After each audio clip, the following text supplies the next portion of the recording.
This program is a collaboration of personal opinions and individual free thought. It does not represent the views or narrative of the mainstream corporate media hacks. Viewer discretion is advised.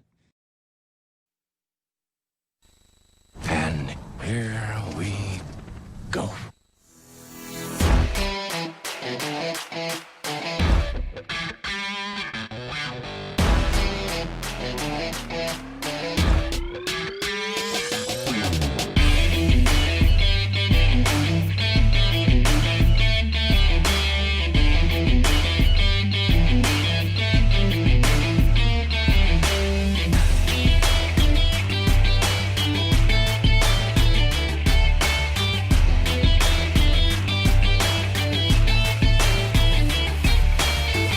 Live from the bell tower, taking a stand for your rights, your liberties, and all the bullshit in between.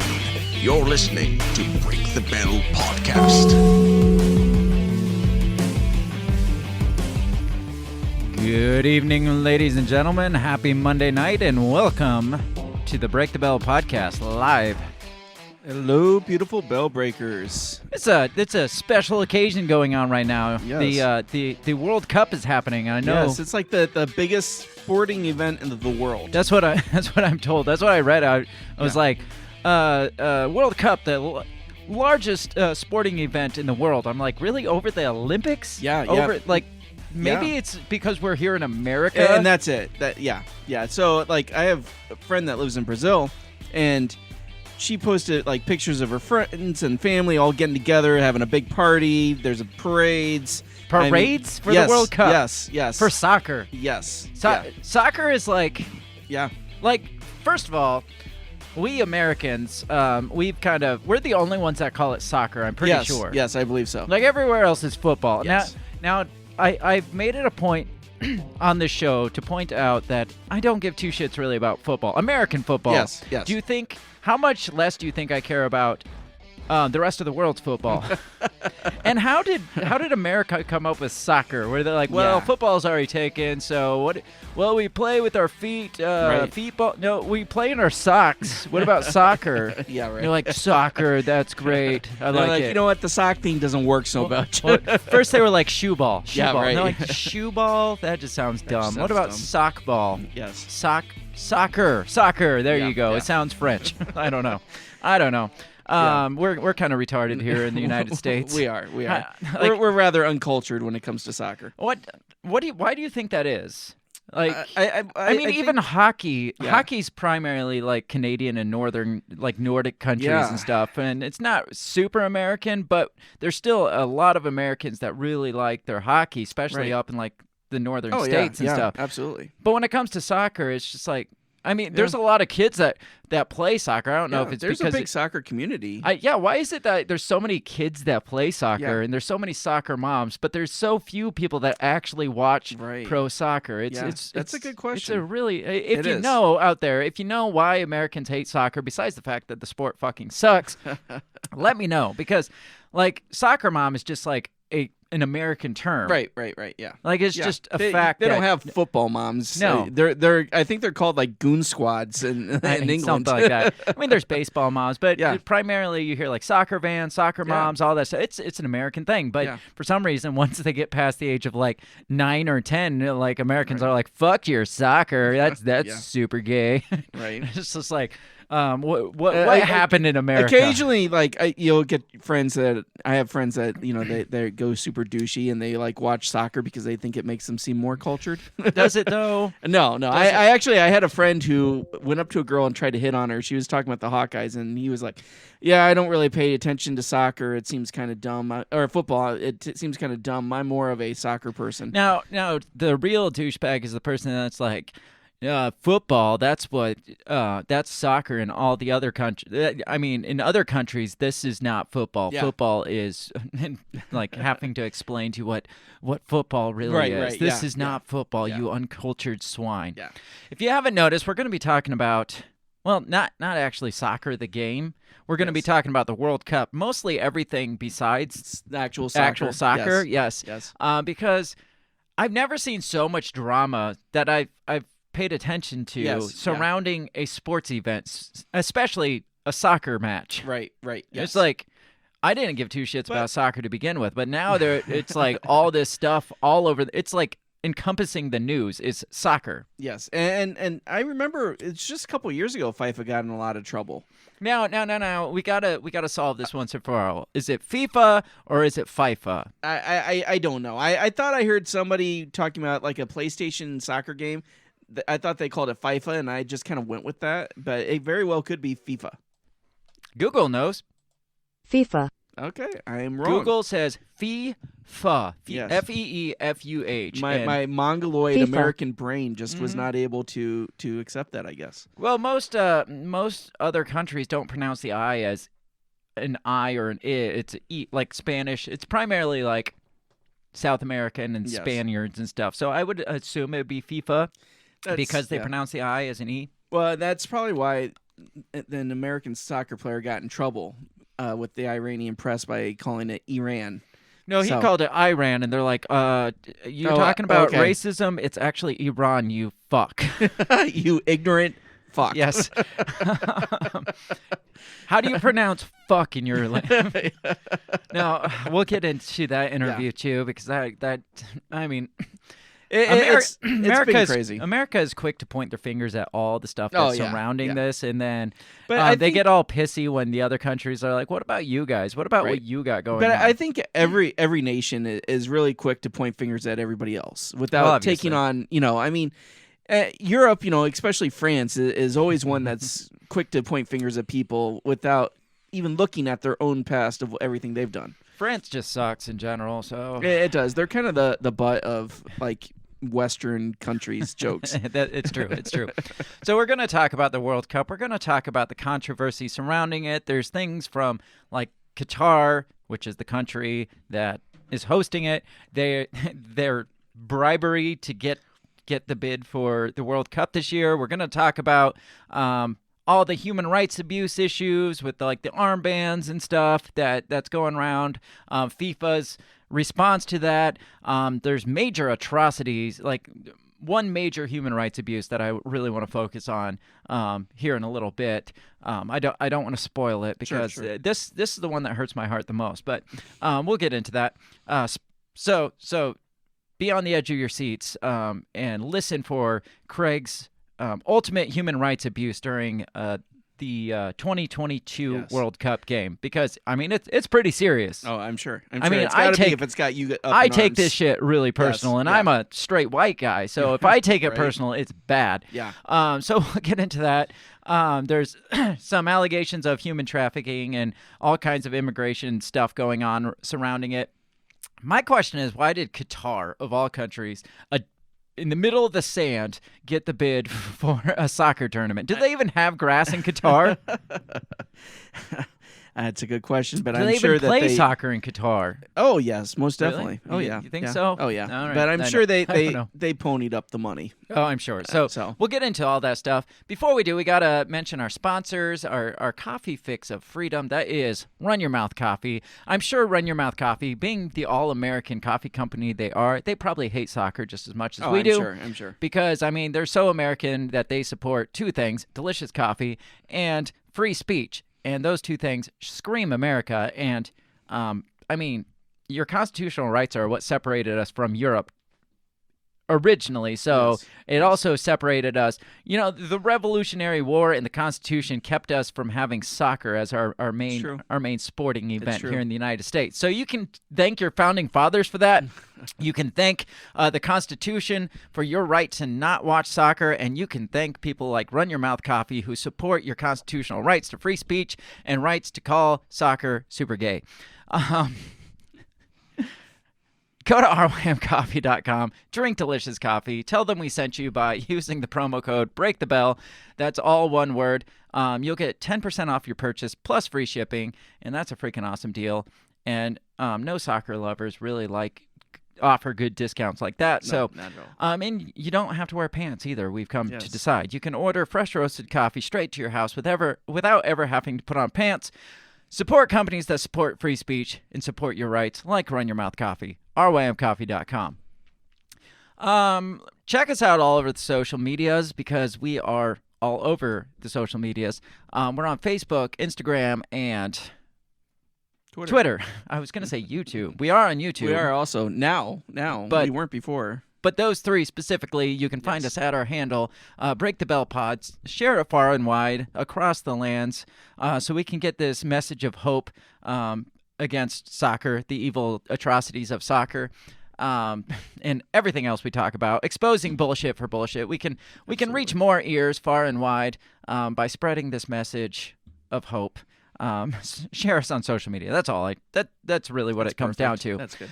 You can find links to all our stuff, like our merch store, our Patreon account, and all our social media accounts at our website, which is breakthebellpod.com. You can have access to our merch store, which has awesome things like these shirts here, like the coveted "I Won't Eat Your Bug" shirt, the "We Are Not Your Pawn" shirt, some logo shirts, some "Is This Shirt Even Real" shirt in response to our "The Internet Is Dead" theory episode that we did a couple months ago.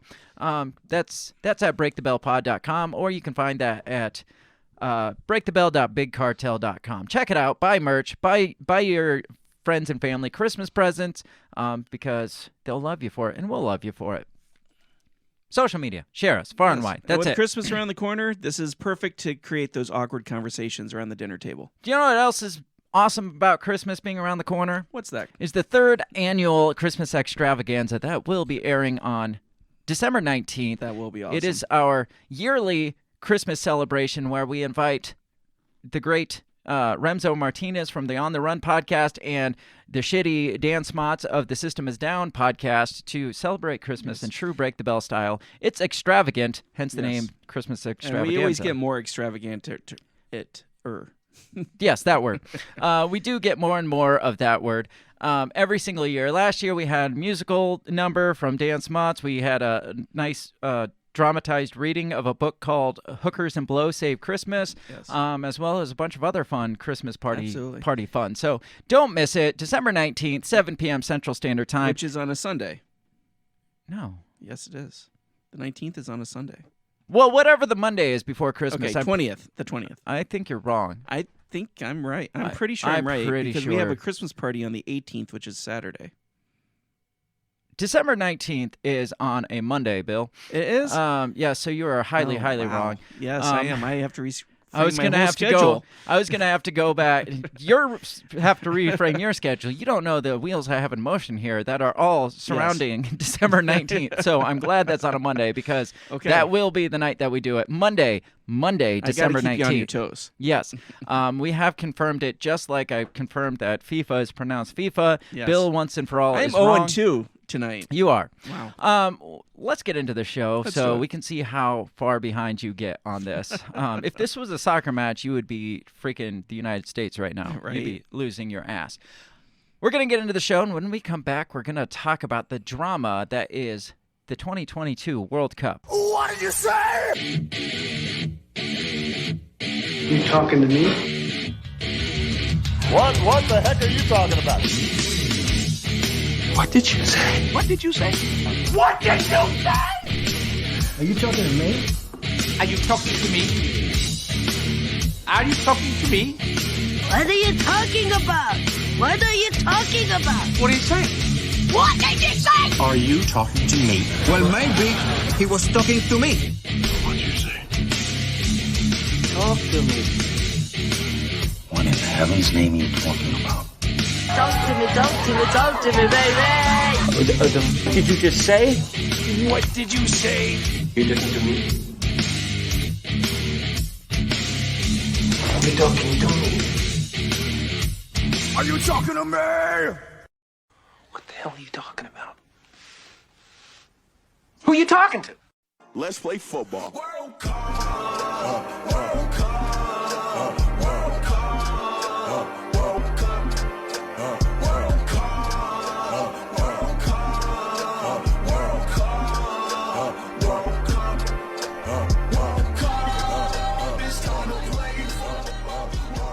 Now, this song, my son has been tormenting me with his TikTok.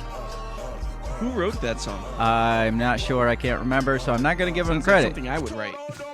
Here. Football. football, oh, football, oh, football. Is that Bismarcky? I can't think of the guy's name. You. All I know is, like I said, my son has been, because it's on TikTok a lot, because he was like, "Oh, this is the official FIFA World Cup song." No, it's not. There's Nobody way. wants that to be official. I mean, it's so bad, and I mean it's worse than that. I just played like the best parts of the clip. So I have a confession to make, and then I will redeem myself afterwards. I played soccer for 12 years. Were you a child, or was it above the age of 10? It was above the age of 10. Okay, so you were in the I part, played it the in part high where school. Okay, and so then I you, switched to football in high school. So you were borderline getting into where it was gay to play soccer. Yes. It was cute, and then they were like, "Are you really still doing that thing?" Yeah. But it's like dragging around a blanket. Yes, it's but like, on a military base, it's either soccer or baseball. Okay, That's the only two things you got. And baseball, there. There's baseball. I suck at baseball. Well. So and maybe if I started playing baseball when I was 5, I'd be good at it.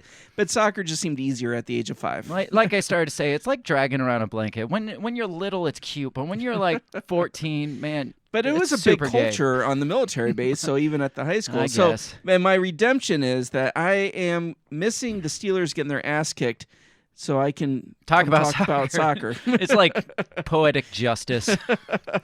But like I said in the pre-show there, I haven't heard so much about a soccer match in all my life. Yeah. It's like all over the news. It's like engulfing the news right now.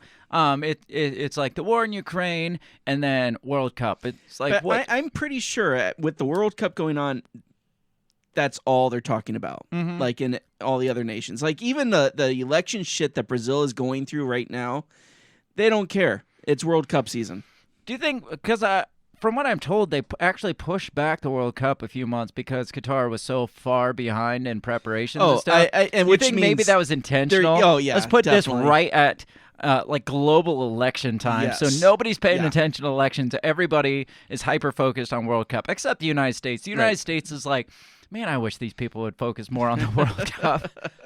Because, man, it would be really nice if they'd be watching sports while we go through. Yeah. I mean, what sports are people watching during the election? Because basketball is barely kicking off, so not too many people are really watching. Football, but Tuesday night, there's nothing going on. And it's not like it's not the playoffs, in the trenches of the season or anything. So, I mean, it's still like early. Has basketball even kicked off yet? I think so, yeah. And football was like still the first half at that point, in November. That's true, So I mean, it's just starting the second half. Yeah, and like you said, nobody plays on Tuesday night, so nobody's paying attention. But what do you? I mean, I tried hard. Seeing all this stuff pop up about the World Cup, I tried hard to ignore it because, again, I don't care. I don't care. Yeah. It's probably my least cared, besides, I don't know, maybe more than curling. I'm not sure. Curling is damn interesting. Yes, the sweepers. Yes. There's a lot of work that goes into that. So, scale of, like, which is better, soccer or curling? What would you prefer to watch? God bless. Man, I don't. You know, I would probably, if I was flipping through and saw curling, I'd probably stop and watch for a little bit. Soccer, would you? No. Soccer and golf, I think, are two that I would just go now, right by. That was my next question. What would you prefer to watch, soccer or golf? Man. Probably soccer because there's a chance a fight could break out. Now, I'd prefer to watch golf because it's easier to take a nap to and then come back and they're still okay. Just What about soccer or NASCAR? Oh God. But there's always the possibility of a major accident. That's true. In NASCAR. Yeah. So I don't know. They all suck. So I mean, when you watch a game that ends tie 0-0, right? Like America and Britain, I mean, you got to question your life choices, right? I mean, my son has been forcing me to play FIFA on the Xbox. Okay. How's that? It's pretty atrocious. I'm terrible at it. It's like does he kick your ass? Oh, every single time. He's France, which I guess is a good soccer team from what he says. Okay, at least they got something going. Yeah, and we sound like rednecks tonight. We absolutely do. So playing this, and you'll kick the ball to somebody and they'll be like, sorry, that was an offsides penalty. And I'm like, what the fuck's offsides in soccer? And so I looked it up, and I understood less about what offsides was in soccer after reading than I did not knowing anything. Yes. What is offsides in soccer? Isn't You that should when know. someone, I don't know. Don't say, that when? 'Cause I don't know. Okay, so before there's two. Okay, the first one is before the kickoff. If someone like runs across the line. Now I understand that. Okay. But this is like middle of kicking around and stuff. They'll kick it to so a guy and they'll be like, nope, that's offside. I think if somebody is like kind of like a backcourt foul for basketball. Isn't that what that is? I think so. I don't know. Okay. It's, so I got thrown off. So I coached soccer last year for my daughter's soccer team. And I got thrown off because they play it like really like elementary wise, you know, because and so they're elementary students. Yeah, well, yes. But even when I was in elementary, we had more rules and more positions and stuff, and Kids so don't have just that threw me off. attention span these days. Apparently not. They're like, just run. You see that round thing? You run out and kick it into that square thing over there. It's like, no, not that square thing. Right. That square thing. And then when they switch sides at the half, Right. all hell breaks Well, loose. apparently you can't. Yeah, and you can't have a goalie. Oh yeah. That's what my Right? son played soccer when he was, I think 7 and 8, and they didn't have goalies then. You just have two defensive people stand in front of it. Like, It's pretty stupid. It is. It is. Lots of participation trophies in the soccer realm these days. Yeah. So we're not here. I said we're going to talk about everything but the sport, I know, but I all know. we've done so It's far unavoidable. It's is talk unavoidable. about the sport. But at least we're both on the same page with this one. Yes. We've, for the first time, come to terms in an argument about a sport. Yes. And that is we both collectively baseball, hate soccer. football, soccer. Yeah. Screw our argument. Like, we're busy hating on each other for liking Yes. baseball or football, and there are actual people out there that watch soccer. Yes. And we're Yes. wasting our efforts Yes. talking shit to each other. We should combine those efforts to talk shit to the We're soccer joining our watchers. forces Yes. against soccer. So, sport aside, shitty sport aside, there's all this freaking controversy going around surrounding the whole freaking World Cup. Yes. From bribery, like we said, Yes. with the host country, which is Qatar, Yes. which I didn't even know where Qatar was until Oh, today. okay. I knew the region. I knew it was somewhere in the Middle East. Now, have they ever had the World Cup in a Middle Eastern country before? That I couldn't tell you. I don't okay, follow. okay. I don't know. Find out. So, like I said, I didn't know where Qatar was, so I had to look it up. So, for all of you people who are dumbasses like me, here it is. You see it? You see Qatar on that map? No. Well, No, but I know where it is. There's Saudi Arabia and Iraq and Iran, and if you let me see if it'll let me zoom. It was letting me zoom. There we go. Zoom way in. Wait, a little more. You see that little finger? That little it's like Yes. it's like Saudi Arabia's dick. That little nub right there. Yes. That's Qatar. Okay. That tiny little I don't even know how that becomes That should be their motto. That should be their national motto. Saudi Arabia's dick. I mean, basically, can you describe it any other way? No, that's pretty accurate. So that right there is where Qatar is.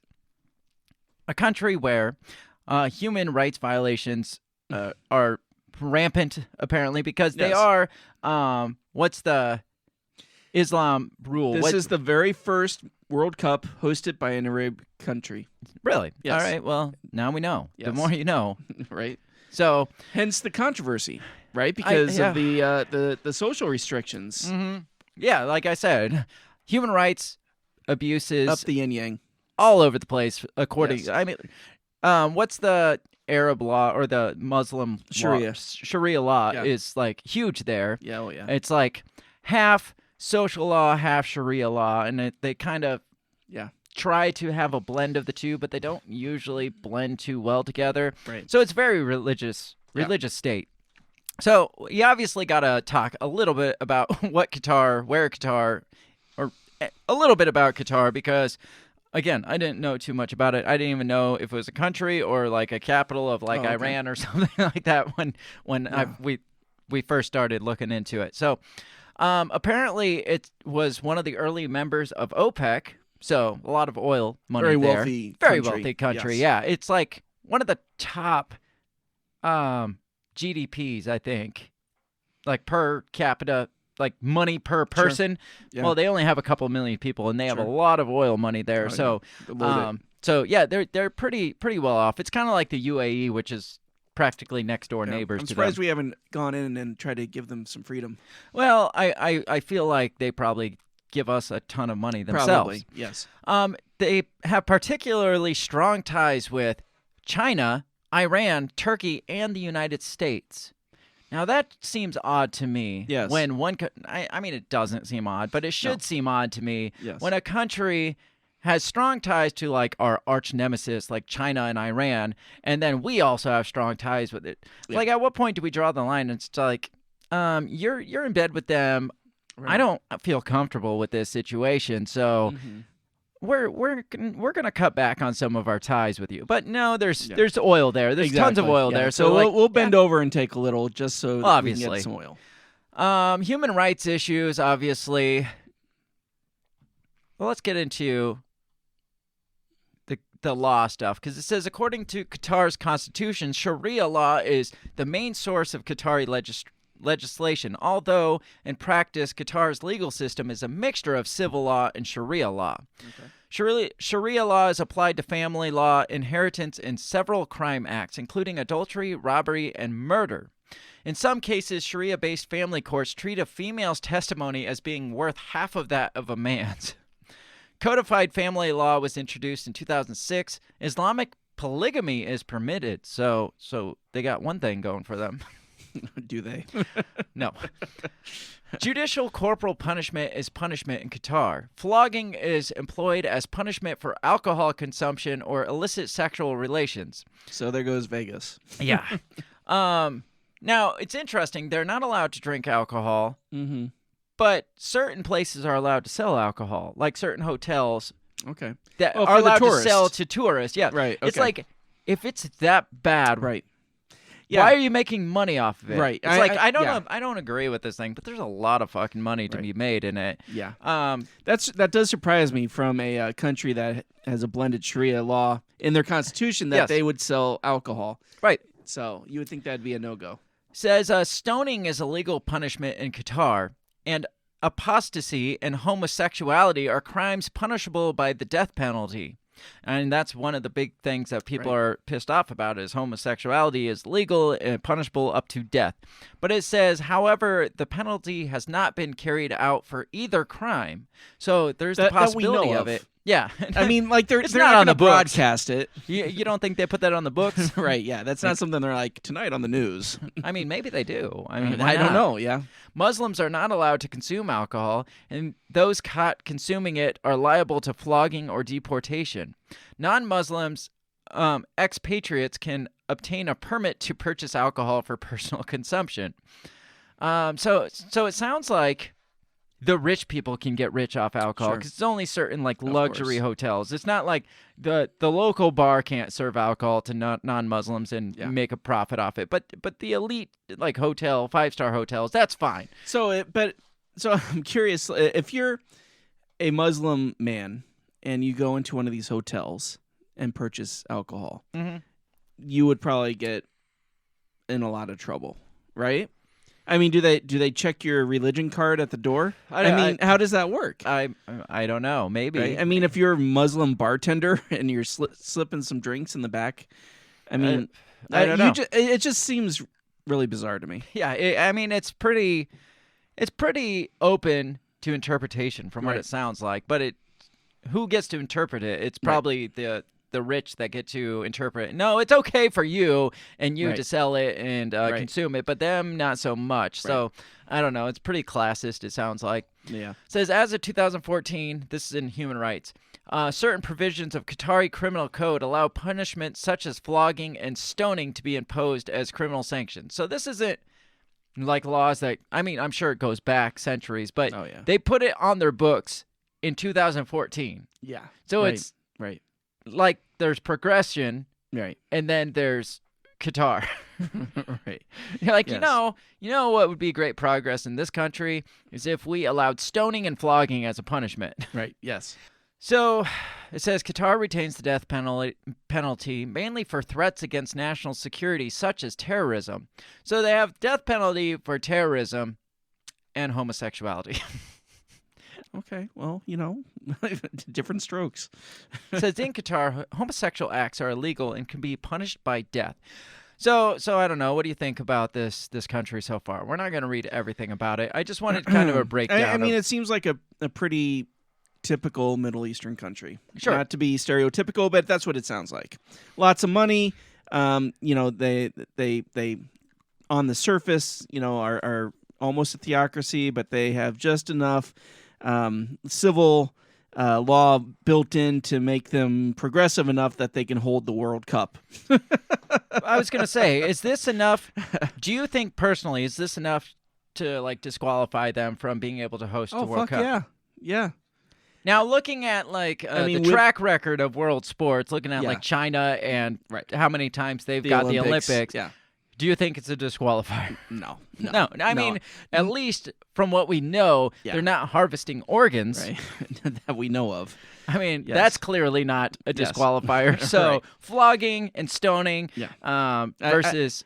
I think as we've seen with any sport, Olympics, World Cup, whatever, I mean, a little grease goes a long way to get them through. Yeah, money absolutely talks. Yes. Oh, yeah. We'll overlook the stoning and the women only being partial citizens, so that we can have the sport here.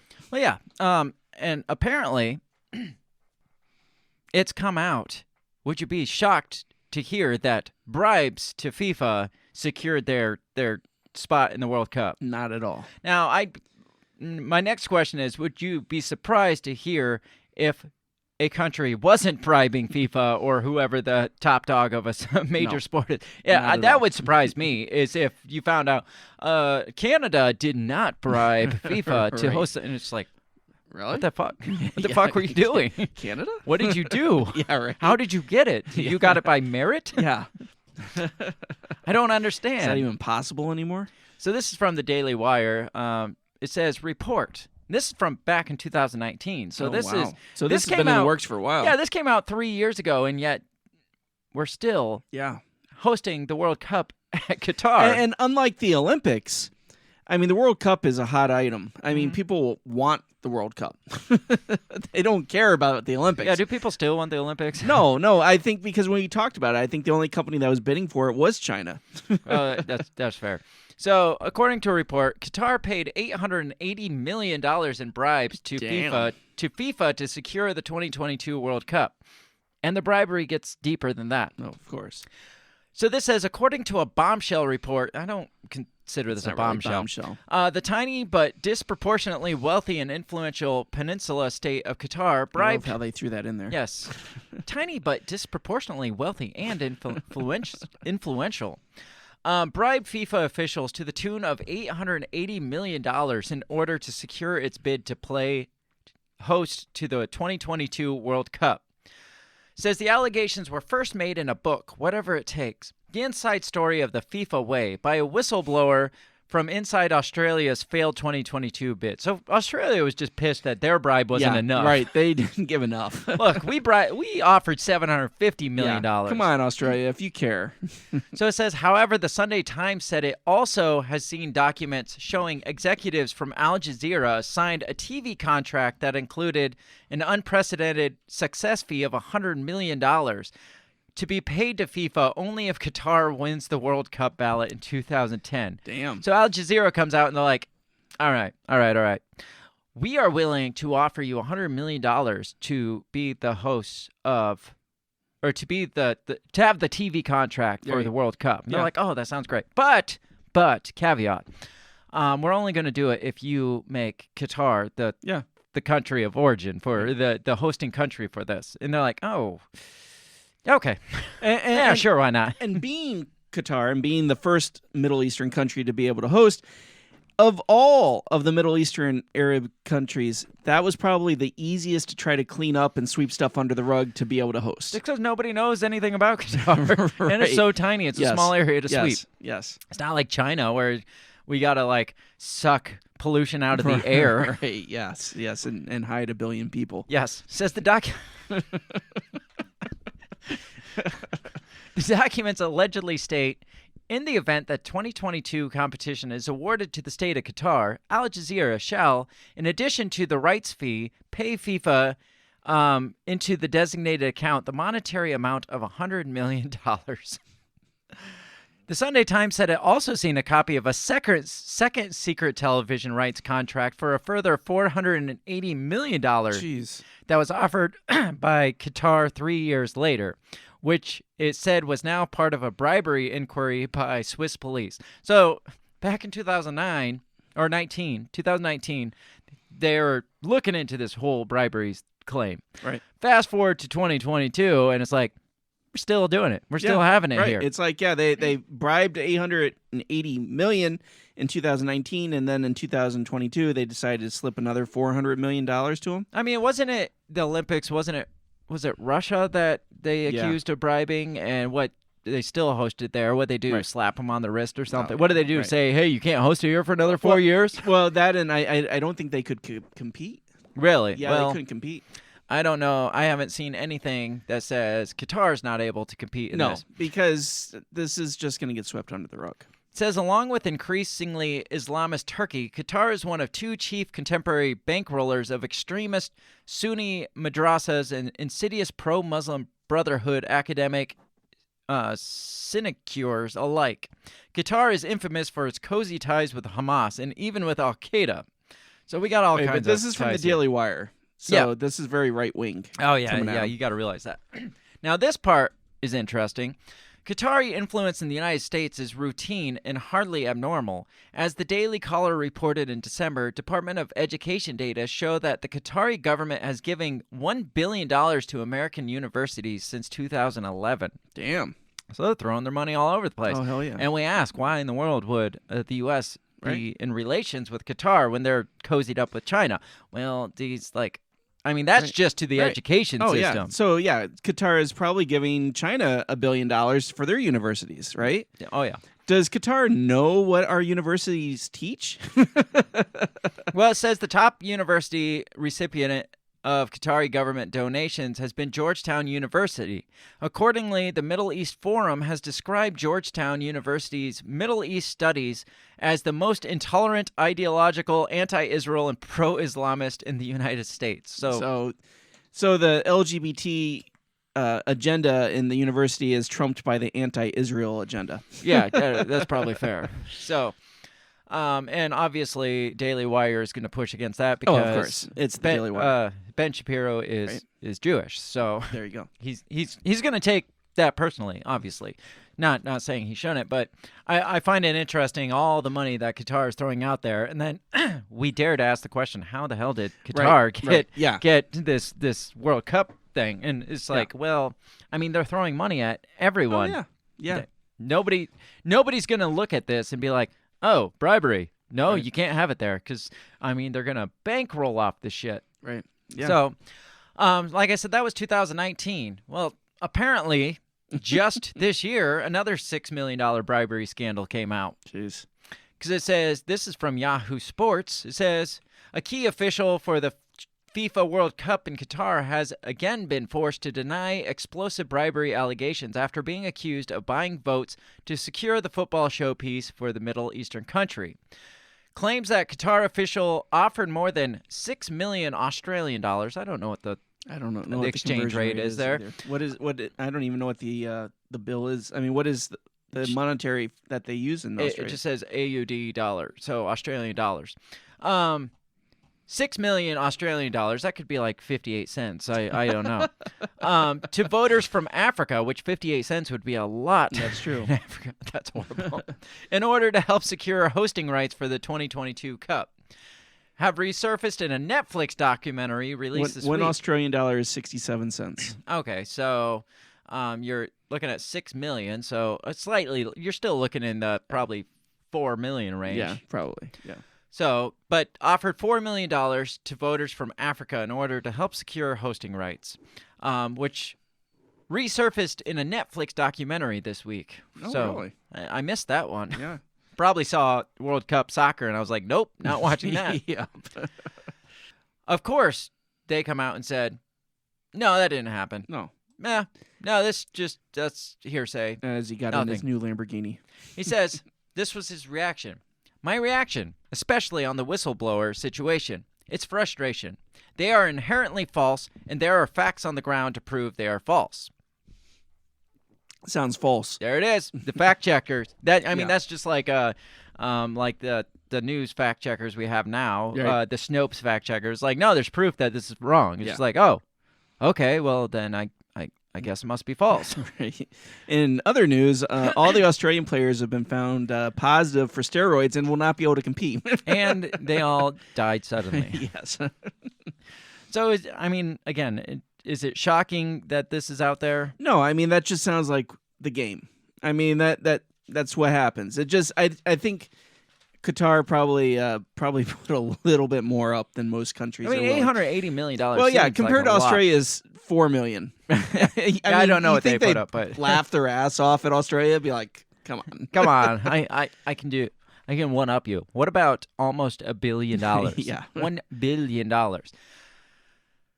Money talks. Yeah, Money speaks. yeah, And for that- everything. What do you think of Al Jazeera? And they're like, we'll kick an extra $100 million if, like, we're already gonna buy the rights to it, but we'll kick in an extra $100 million if you push it towards Qatar. Yeah. That should not be fucking legal. No, not at all. That should. I mean, maybe it should be legal. I don't know. Yeah, well, I don't know. Maybe we should let them all Just bribe away. Just bribe bribe away. away. Just throw your money at it. Yeah. I mean, it's all a joke anyway. Just Yeah, throw right. more money at it. Let all the countries just throw equal amounts. Maybe maybe Qatar will win the World Cup, right? Yeah. Maybe they threw enough money at them that I was they gonna win. say, did they say, hey, we'll offer you another Yeah. $100 million? We don't want first place because that might be a little fishy, but maybe like fourth. Yeah, get us on the world stage. Yeah. Literally on the Right. world stage. It seems kind of like China, like their Right. bid to get their name as the center of the world for Yeah. at least a while. It's just like, we're willing to throw all this money at it because it's like the last 10, 15, 20 years, Qatar apparently has like skyrocketed their economy and shit, kind of like China. Yeah. And all of a sudden it's just like, well, we're going to let this country host this major world thing. And think about it though. I mean, with China, it's just China, but I think with Just Qatar, China? I know just China, but with Qatar, I think it's the whole Mid-Eastern like environment is pushing for this one country to be able to be that center, because once they open that door, I mean, they're already talking about Saudi Arabia hosting next year. Really? Yeah. Then UAE the following year, and then Right, yeah. Iran, Because once and they then- open the door to the Middle East, then they'll take off, and Sure. that behooves Al Jazeera as the major media Of the corporation Middle of the East. Middle East to Right. be a part of that. Now, it makes me wonder, does WEF have anything going on in the Middle East right now? Because, I mean, Oh, I'm remember, sure. I'm right sure. before, like, the Beijing Olympics and stuff, the WEF comes out and is like, China is going to be the next big player on the world stage. And then you had their opening ceremonies, which was the 2008 Olympics. Then you had their... And we did the episode saying that they've made it. They've made it to the top. Well, symbolically, they think they made it to the top. And here, the 21, was it 20 or 21 Olympics? 21. Then it's back in Beijing again. And we're like, well, this is it. This is 2008 was like, guys, we're going to be the top dog. And 2021, they're like, guys, we're the top dog. And the WEF is all over their dicks last year. So it makes me wonder what the WEF has going on in Qatar right now. What is it? Is it Egypt or is it Saudi Arabia that's doing that smart city? Saudi Arabia. Saudi Arabia. Yeah. Okay. So there's a lot of focus there being like the push towards the whole like new agenda, the fourth industrial revolution that the WEF, Klaus Schwab, and touts. maybe that's part of it. I mean, because if the Middle East and then Saudi Arabia is switching over to carbon credits. So they are? Yeah. Oh, So they're okay. switching over to carbon credits. They got the smart city. So once Qatar, like I said, the president of the FIFA, sorry, what's his name? I don't know. Anyways, We'll get to him. I had an article about him, but anyways, he's really pushing for Saudi Arabia to be the next host. Okay. And so maybe that's part of their give is like, okay, we're switching to carbon credits, and then the WEF is like, okay, they're next, right? I mean, I don't know. It's now why then? If Saudi Arabia is pushing all this stuff, why then have it in Qatar instead of in Saudi Arabia? Well, but again, maybe Qatar is the easier one to clean maybe. up. I mean, Saudi Arabia does have a lot of baggage, known baggage. Right. Like, what was it? Just recently, Biden came out and said that Prince bin Salman or whatever his name is, like basically. Declared him immune from lawsuit of the families of like somebody that got killed down there. Yeah, right. From the journalist. The journalist, like there's lawsuits from the families of the journalists that got killed, and they think it was a direct order from the prince there, the Saudi prince, and then all of a sudden Biden's like, we're gonna make him immune. It's like, yeah, right. What? Yeah, which is surprising considering. Is it surprising? Well, but Saudi Arabia was on his shit list. Right? But were they though? Well, you're right. It was probably just a show. I mean, China was on his shit list too. That's true. And I mean, how many deals has he done with China that we know about? Yeah. Or at least Hunter. Yeah, well, exactly. Now, I can see past the bribery because, like I said, every sport has bribery in it. Specifically the world sports, it's chock full of bribery. I mean, an allegation comes out every single time Olympics, and it's like, well, allegations of bribery. It's like, yeah, no kidding. Right. Now, what I can't see past is this is it right here: the greatest atrocity, human rights abuse that could ever be perpetrated by the World Cup. Days ago. I think 10 days ago, Qatar banned the sales of beer at the World Cup. Wow. Right in the fans' face. Just like, you know what? We're going to allow beer. We're going to allow beer. We're going to allow beer. 10 days before, they're like, we're not going to, no beer. No beer allowed. I'm surprised the United States was like, you know what? We're done. Fuck you. I mean, I would. Yeah. If I was a player, I'd be like, fuck this. I'm gone. So this is from... ABC News. In boycott, you do like a Stone Cold Steve Austin. Yes. In the middle of the field. Yes. So Qatar banned the sale of beer at World Cup stadiums on Friday. A sudden U-turn on the deal. The conservative Muslim is my computer going to crash again because I'm frozen. No, it's doing things. You're kind of frozen. You're always frozen though. That's true. It doesn't like you. No. It says Qatar banned the sale of beer. A sudden U-turn on the deal the conservative Muslim emirate made to secure the soccer tournament with only 2 days to go before the game. So it was 2 days before. That's They're like, actually, no beer here. So it says it was a significant blow to the World Cup beer sponsor Budweiser and raised question about how much control FIFA retains over the tournament. When Qatar launched its bid to host the World Cup, the country agreed to FIFA's requirements of selling alcohol in the stadium. So that was part of the deal. It's like, if you want to host this thing, you got to serve beer because think about that's all the our pissed thing. Off Brits. Well, think about fucking Budweiser. They've been the World Cup. Yes. I've seen posts from Budweiser of just pallets of millions of beers just stacked up waiting to sell there. And they're like, I think they were doing like I can't remember if it was a drawing. Or they were doing some competition where like people would get like free beer for the rest of their life just to get rid of this fucking beer.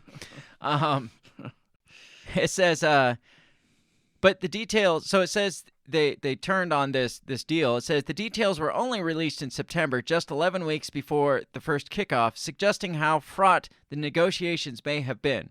Friday's statement from FIFA said non-alcoholic beer will still be sold at the 8 stadiums. Oh, just shoot me. So rest assured, people, you can still get your non-alcoholic beer if you desire. They would have been better off not telling them that it was non-alcoholic. Now, we talked about the classist shit with like the being able to sell it from like luxury hotels. Yeah.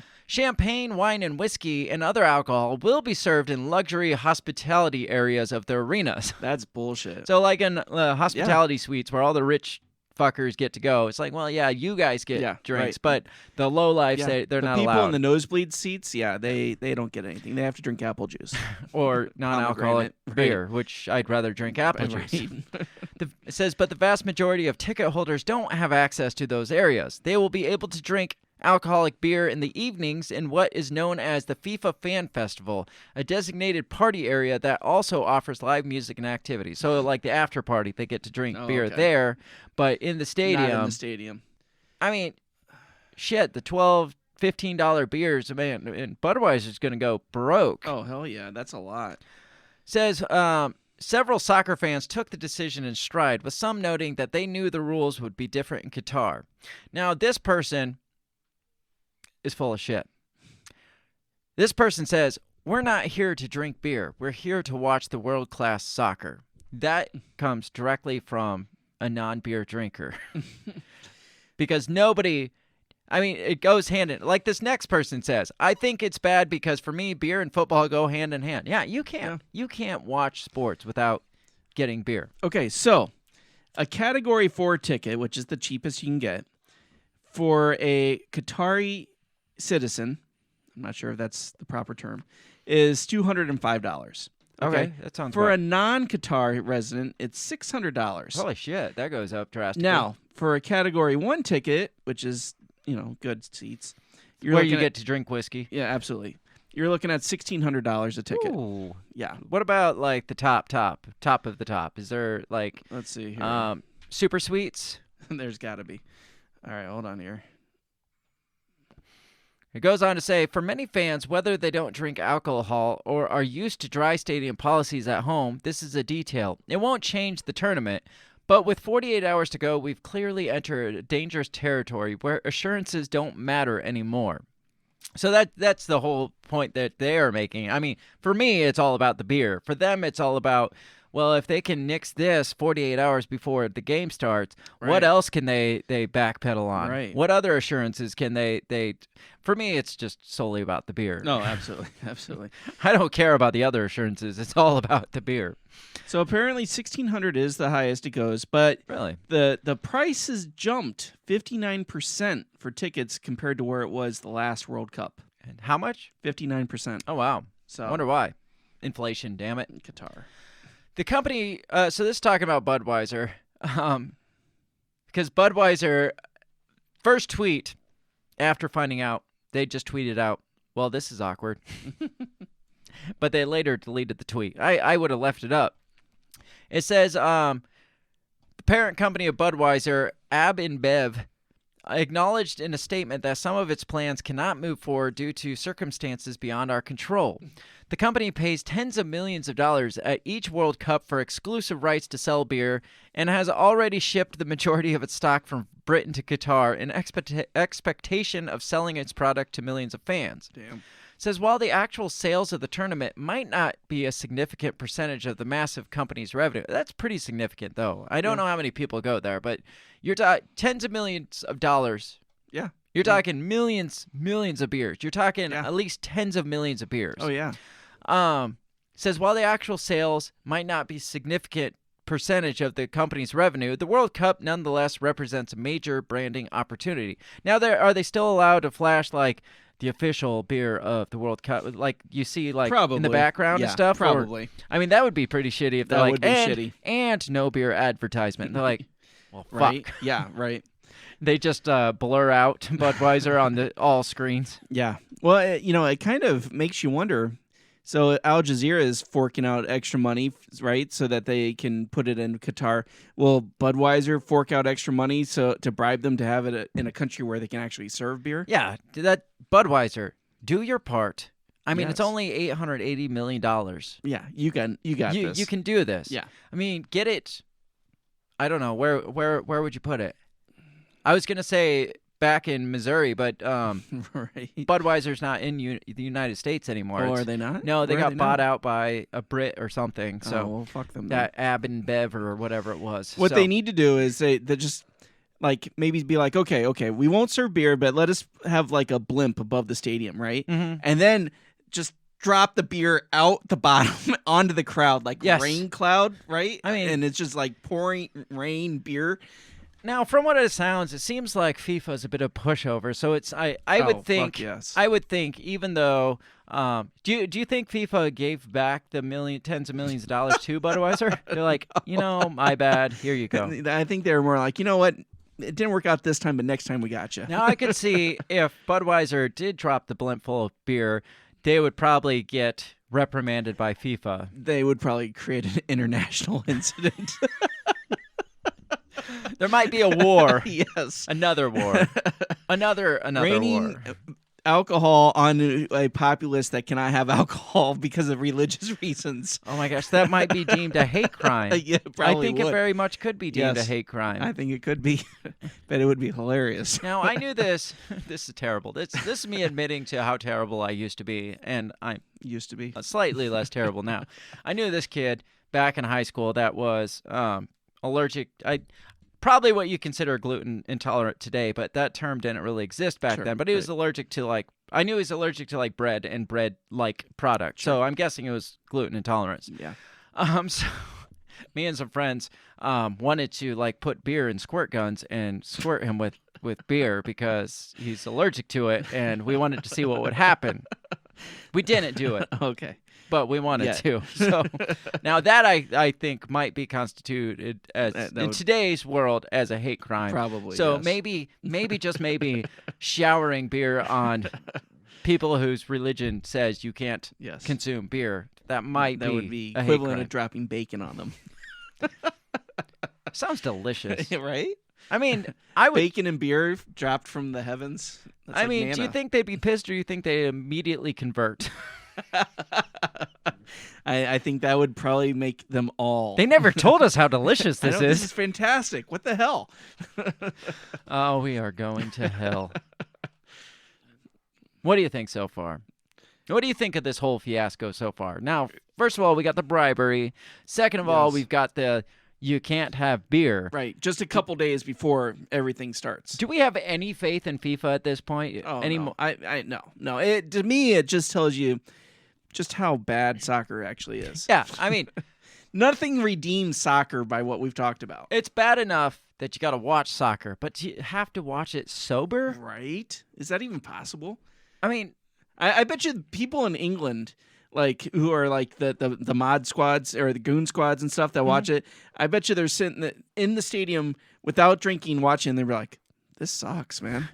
I always love soccer. I know, but this is horrible. It's like when you take a girl home from the bar and you wake up the next day and you realize how ugly she was. They realize how shitty soccer is. Right? The beer goggles come off. They realize soccer is it's just soccer. Right. It's like 0 I just wasted 4 hours of my life on this. Oh, they're running that way. Yep. They're going back that way again. Yeah. Oh, it's how'd the ball get back over there? Is there?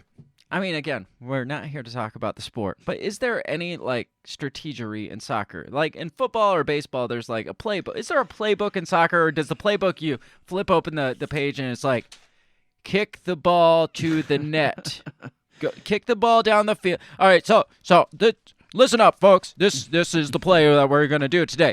You're gonna kick the ball in, and from there, John Boy over there, he's gonna get the ball and he's gonna kick it down the field, and then the surprise play, we're gonna kick it in the net.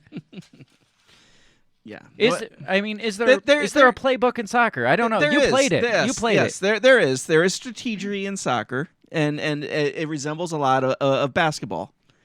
Okay, I don't like to watch basketball. Okay, either. okay. But So there's you got your diamond formation and your triangle defense and offense. You can play zone or you can play man, and so there is strategy. There is strategy, but it sounds like somebody drew something on a piece of paper and called it strategy.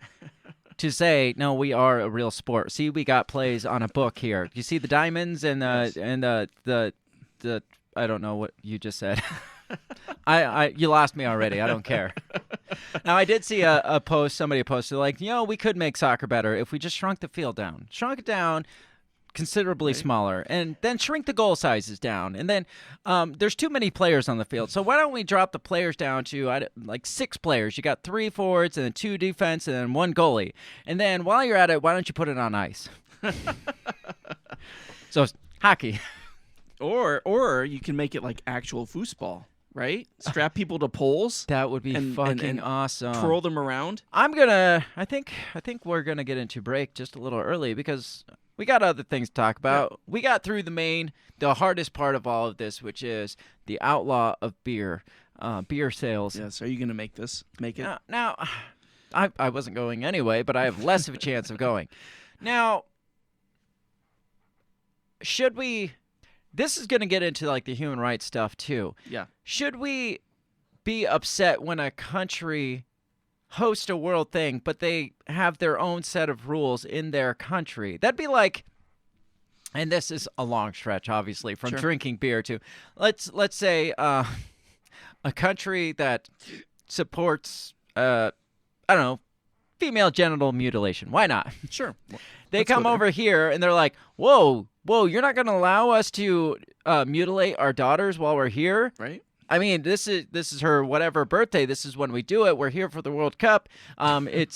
Shouldn't we be allowed to? This is a world thing. You should. I mean, obviously that's a big stretch. That is a big but stretch. Should we?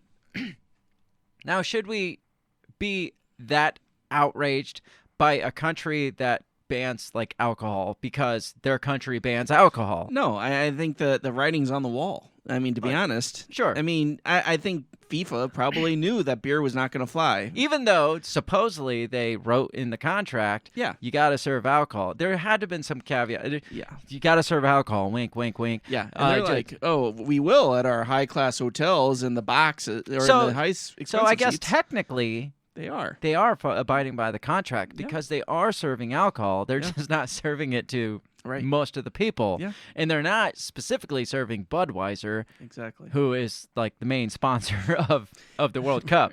And they're still sponsoring. I mean, maybe Budweiser should have got the inside scoop. I think Budweiser probably should have known better. I kind of put this on them. I mean, to be honest, it's like, oh, so you're going to serve beer in your country that outlaws alcohol?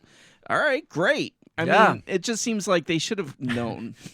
Do your homework, Budweiser. Yes. I mean, come on. I don't know. I mean, we joke saying, like, I wouldn't watch it either way. No.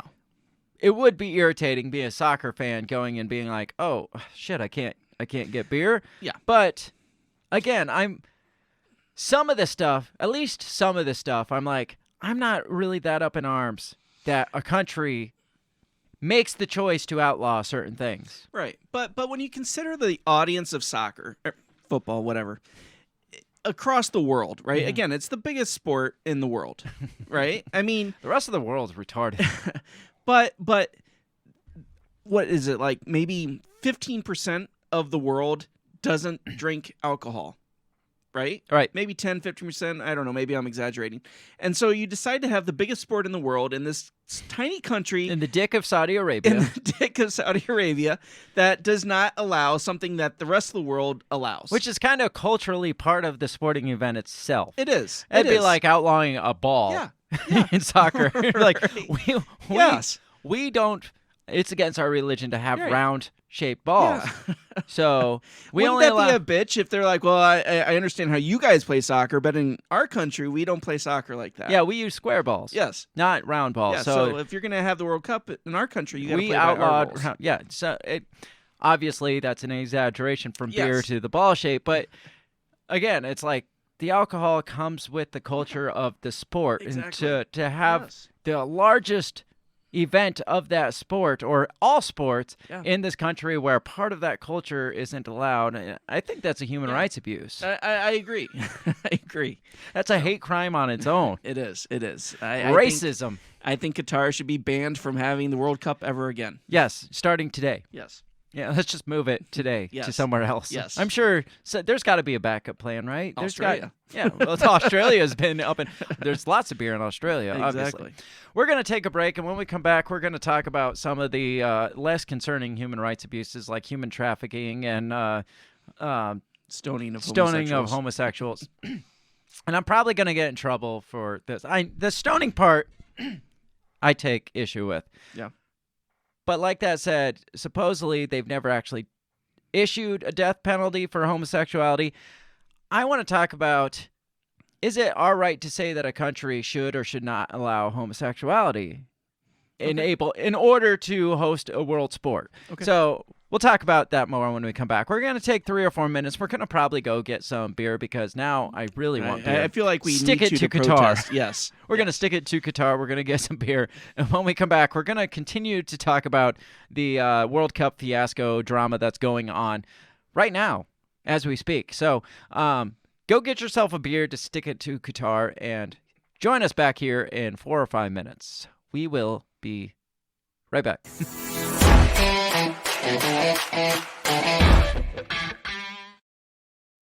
Have you ever thought that maybe voting, maybe all this politics constantly surrounding you is not the way to achieve freedom in your life? Hi, I'm Remso W. Martinez, and I ask myself the same question. That's why I'm on a journey to find true freedom in my lifetime. From learning about financial independence, to new ways to develop rugged individualism, to amazing guests living strange, crazy, amazing lifestyles that you've only thought might be real, but actually are. Go ahead and check out my new show, On the Run with Remso W. Martinez at the We Are Libertarians Network. You can find On the Run with Remso W. Martinez on iTunes, SoundCloud, Stitcher, Google Play. You know how the internet works. Come on down and let's discover how to achieve real freedom in your life together.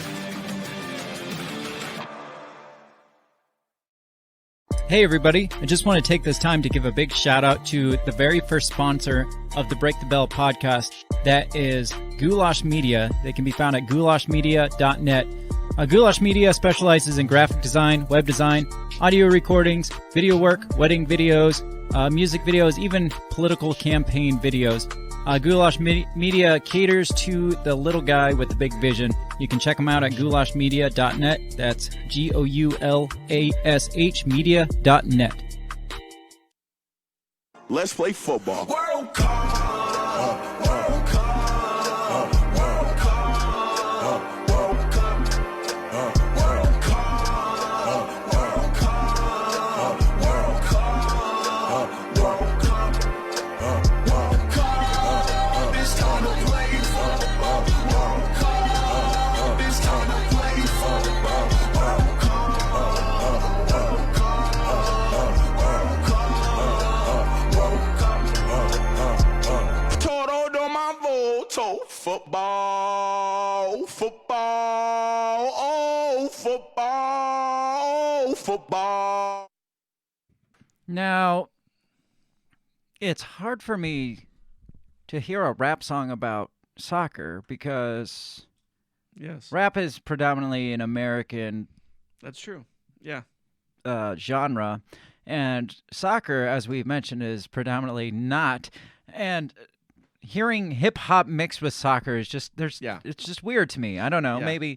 Maybe it's just maybe I'm ignorant No, or something. I but would agree with that. I was yes. gonna say, how many soccer rap songs have you heard? Yeah, that would be. Yeah, I would say that's the first. I mean, that would be like having a country song do soccer. Yeah, probably. I mean, But you know what you're doing is you're setting yourself up to. You're going to be working tomorrow, and all of a sudden you're going to start singing that song in your head. I've already since I edited out that little clip, that's all I've been hearing in my head. Now, as I said, I'm going to pour one out for my buddies in Qatar. This Bud's for you. This isn't Bud. This course is for you, Yes. Qatar.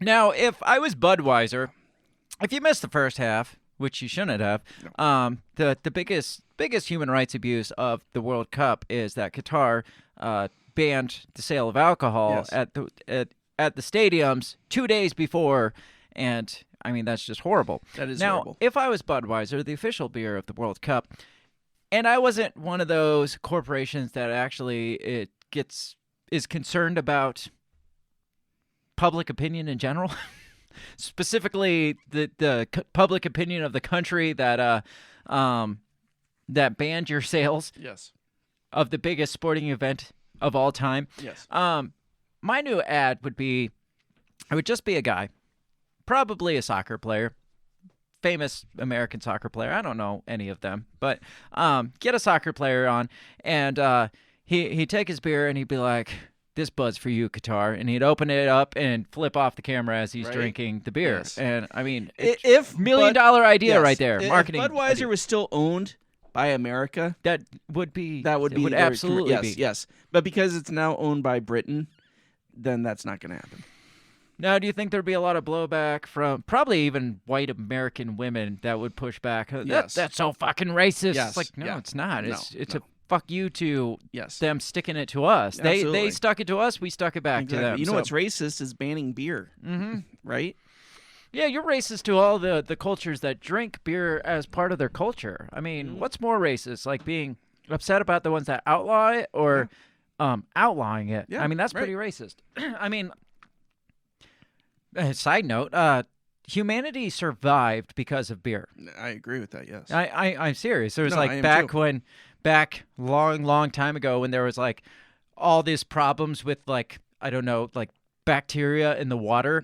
Like people made beer and the fermentation process killed a lot of the bacteria, and it also like had like sustaining calories and protein needed. So humanity owes its existence to beer. So Absolutely.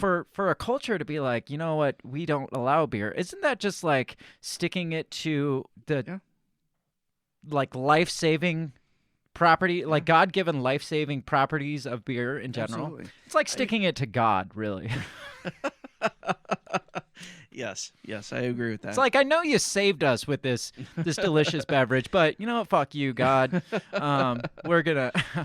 I don't know. If I keep down this course, we're definitely going to get in trouble. So let's move away from the beer sales in Qatar for now. I don't even have my notes. I don't even know where I am. Do you want to watch soccer more now that we've been talking about it? On the contrary, no. Now, could you imagine? Okay, this is insane. All right, paying $600, all right, for nosebleed seats for the World Cup, paying $2,500 to fly to Qatar, Holy shit. all to be told you can't drink beer 2 days before. right?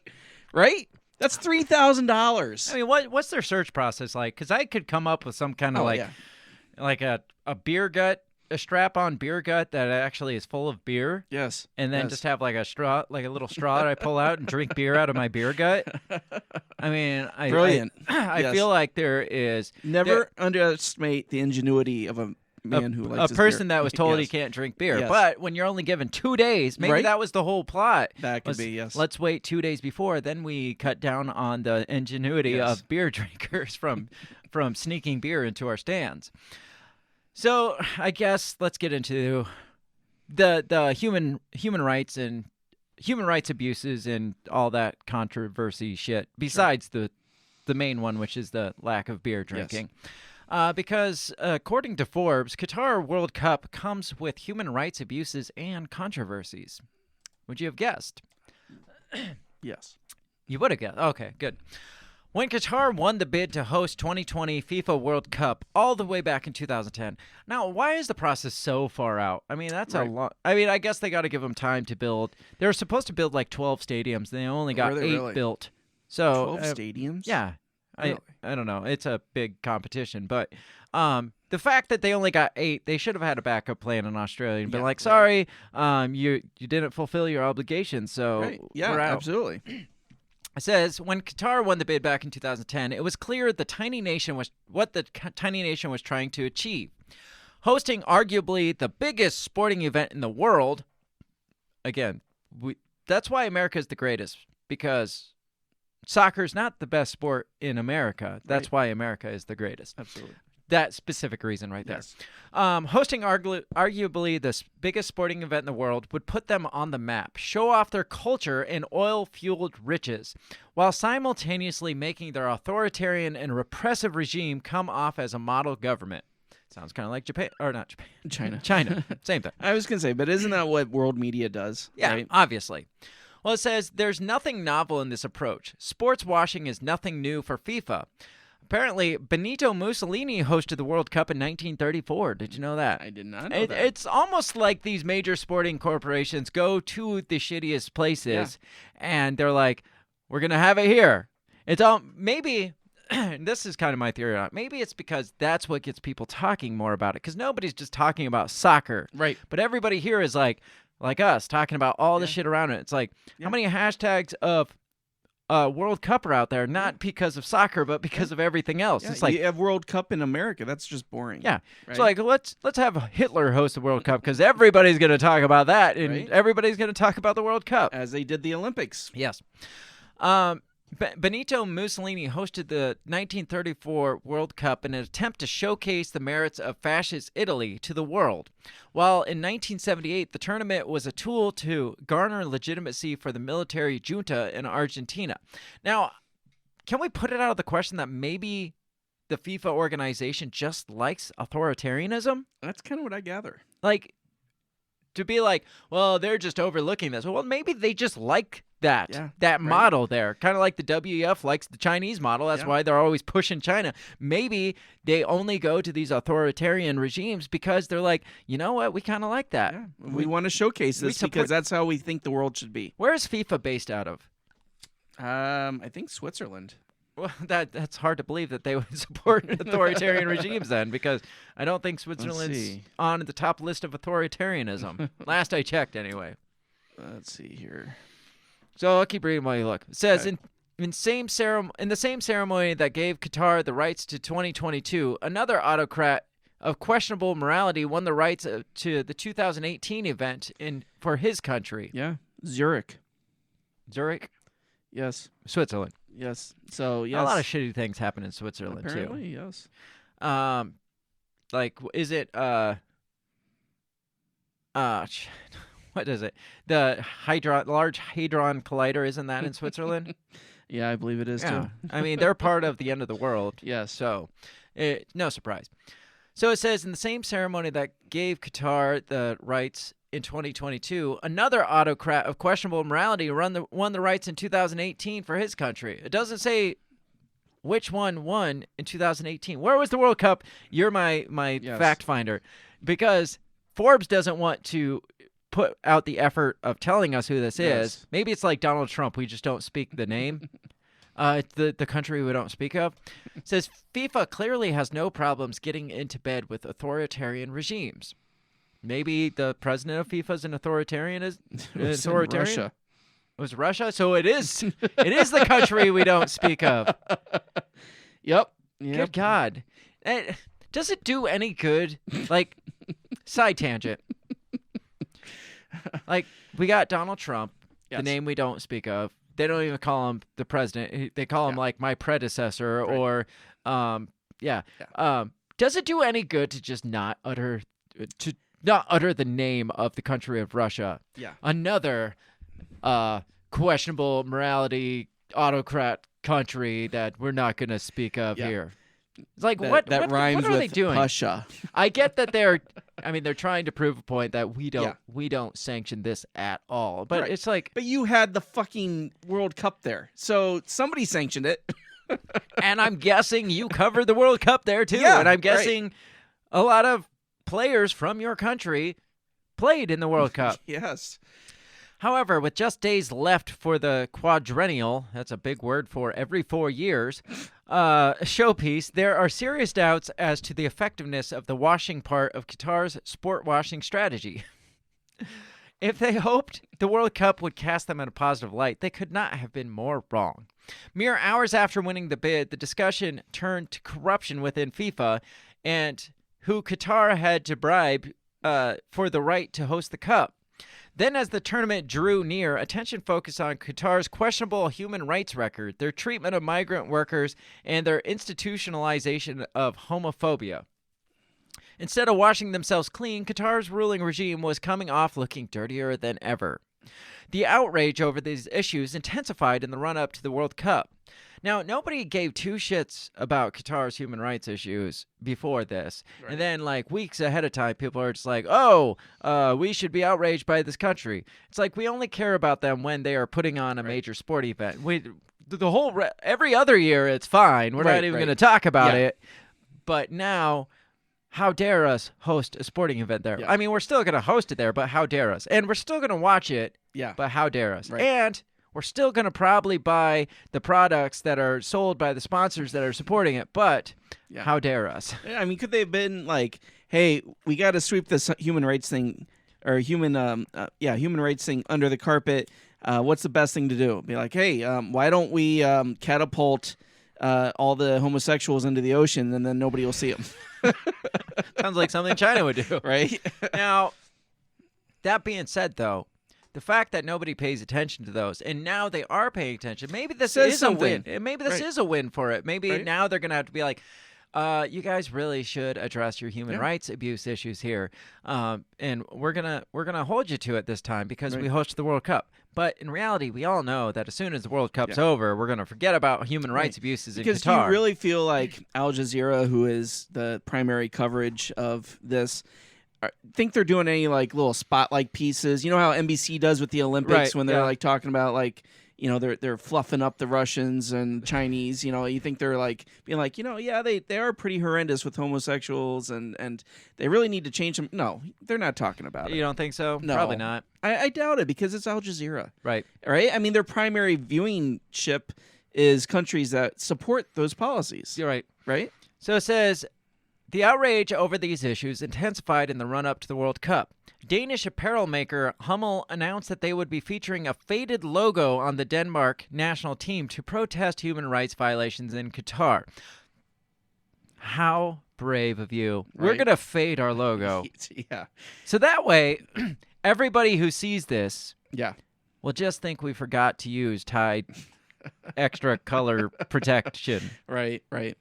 Like, but who's gonna look? We'll know. Who's gonna look at a faded logo and be like, "Oh, that's for their human. That's That's protesting. brave. That is their brave. human rights abuses." Yeah. It's like we're still gonna go, and we're still going to play, but we are gonna wear faded logos. America should have done a faded Bud Light symbol. Yes, they should have. It says captains of multiple teams, including Harry Kane of England, announced their decision to wear rainbow-colored armbands to protest the Qatari treatment of the LGBTQ community. So we're going to get into that a little deeper. So a lot of different countries, their team captains, they have to wear armbands, team captain armbands, and they were going to wear these rainbow ones that stood for like one love or something like. Right. Basically in support of the LGBTQ plus community because that's, as we mentioned, illegal there in Qatar.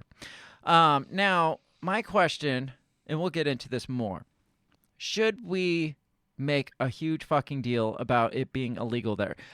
Minus the execution part, just, like, should that be our focus of this?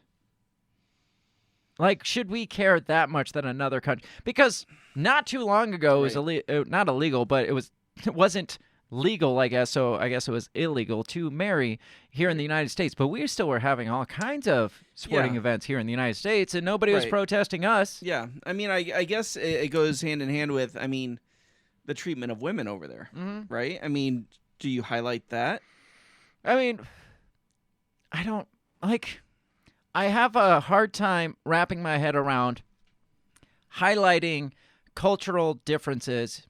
I mean, again, when it comes to like human rights abuses, like beating women, or I don't know, there's human rights abuses, then human rights issues, and I don't know where I stand on this. When it's another culture in another country, to be like, well, we will come play sports there, but we don't like what you're doing. It's like, well, that's fine that you don't like what you're doing. And if you don't like it, don't have the sport there, in my opinion. Yeah, well, exactly. And any country that is theocratic or partially theocratic is most likely going to have policies that are against certain lifestyles. I mean, Britain drinks warm beer. Should we not have sporting events in Britain? Because I don't agree with that. No. We are really downplaying the whole human rights issue here. I just don't know where I stand on, like, the whole outrage by, like, cultural laws. And, again, I don't know. I don't know. Yeah, it's a tough one. I mean, because like you said, I mean, it's the religion, but the religion is so deeply entwined with their culture and their politics. Right. I mean, how can you... It's not like the United States, right? It says a German minister openly questioned whether Qatar should even host the tournament because of their stance on all these human rights issues. It says the Australian football team released a video condemning human rights abuses in the Gulf nation. Now, it'd be funny if they're like, we are banning all Australians from entering the country of Qatar now. Yeah, it's just like, yeah. Says the city of Barcelona announced that there would be no public screenings of the World Cup matches. This is Barcelona, Spain. That's it's insane. Not publicly screening the World Cup match. That's huge. That's pretty huge. Again, the Spanish countries are the soccer countries. Yeah. I'm pretty sure the word football came from Spain. So yes, football. Football. Fans at Borussia Dortmund games held up banners calling for a boycott of the tournament. Every day has seemed to bring new protests against Qatar's ruling regime. The Qataris responded with a poorly thought-out PR drive of their own, attempting to portray the attacks on them as attacks on Arabs as a whole. This did little to take the focus away from their failings. I don't think that's a PR thing. I think in their eyes, if they feel that their religion, this is so hardlined in their religion that if you attack that, you are attacking their religion. Absolutely. It's not like, well, we're going to come up with this excuse that you're attacking our religion. No, to them, you are fucking attacking their religion. Absolutely, yes. They're not like, you can't shame them like you can Christians in America, right? With them, this is a hardline stance. No, it's a no-go. So yeah, they're like, no, you're attacking our religion. You're attacking our God. You're attacking our culture. That's not even giving them a free pass or anything. That's me saying, no, they're not coming up with a PR stunt to say that and making an excuse. No, to them, that is literally what you're doing. You are attacking their religion. That's why a bunch of, supposedly, and this is like a bunch of Muslims attacked that magazine publication place. Charlie Hebdo. Yeah, because they were making fun of Allah. And it's not like, well, they made this excuse that, no, that was deeply offensive to them, to their culture, to their religion. So they thought that they saw it as justify to like mass murder. That's how deeply ingrained in their religion this is. So it's not a PR stunt. It is just ingrained in them that you are attacking our religion by making these attacks on our regulations against homosexuality, against whatever women's rights and stuff like that. So not an excuse for them to be the way they are, but that is their culture. So, but I think that mindset is so foreign to people in the West. Oh yeah, because it's like they can't imagine. You may criticize the evangelicals in America, but I mean they got nothing on. We spent the last 100 years like just ripping out any form of like conservativeness from our culture. Yeah. Some things are good, some things are terrible that we got rid of, but so in the West, there's been a push to tear away as much of that hard stance, religious stance or conservative stance that we don't have any fucking clue to understand how somebody could be so hard held to their religion. Right. I mean, look at like the Church of England, what several hundred years ago, they would have had the same stance. Oh, yeah. I mean, the fucking Crusades, we were killing people because they didn't believe our religion. So, I mean, it's not specific to the Muslim culture. It's specific to any hardline religious culture. It's just we are not a hardline religious culture anymore. But in seeing how, like, the Islamic faith is one of the reasons why Thomas Jefferson wrote the letter to the church, telling them about the separation of church and state. Really? Yeah, because he saw what a hardline religious stance in government would do to a country. Well, the Church of England was a classic example too. I mean, they cut off people's heads and stuff for being apostates and shit. So, I mean, it's not just native to the Muslim culture by any stretch. No, not at all. I mean, you could look at, say the Westboro Baptist Church. Right. Yeah. Right? Sure. So it goes on. It says the tragedy, however, remains that between superficial protests mounted by governments and teams and the counter PR drives launched by Qatar, the problems continue to go unaddressed, notably the numerous migrant workers who died constructing World Cup stadiums. A number of international media outlets tracked down families of workers from Asia and Africa. In all their stories, there was one overarching theme. no compensation had been paid to the family. So, I mean, there's thousands of migrant workers that were hauled in to build up these stadiums. Thousands of them died. I think there was like upwards of like 2 million that were brought in to do this. Shit. Thousands of them died just because of poor work conditions and all this stuff. Yeah. And hot. I mean, it's They don't have unions. Right. Surprisingly, it's really hot in the desert. Right? Yeah, and Who would have thought? They're building it in the middle of the summertime.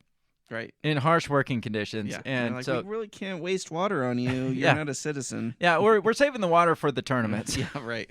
We're watering the grass. There's right. There's not we enough gotta water have grass for the soccer game, so we Yes. can't really give you anything to drink. Says, while the kind of superficial protests and symbolic gestures do focus attention on the issues, they do little in terms of solving them.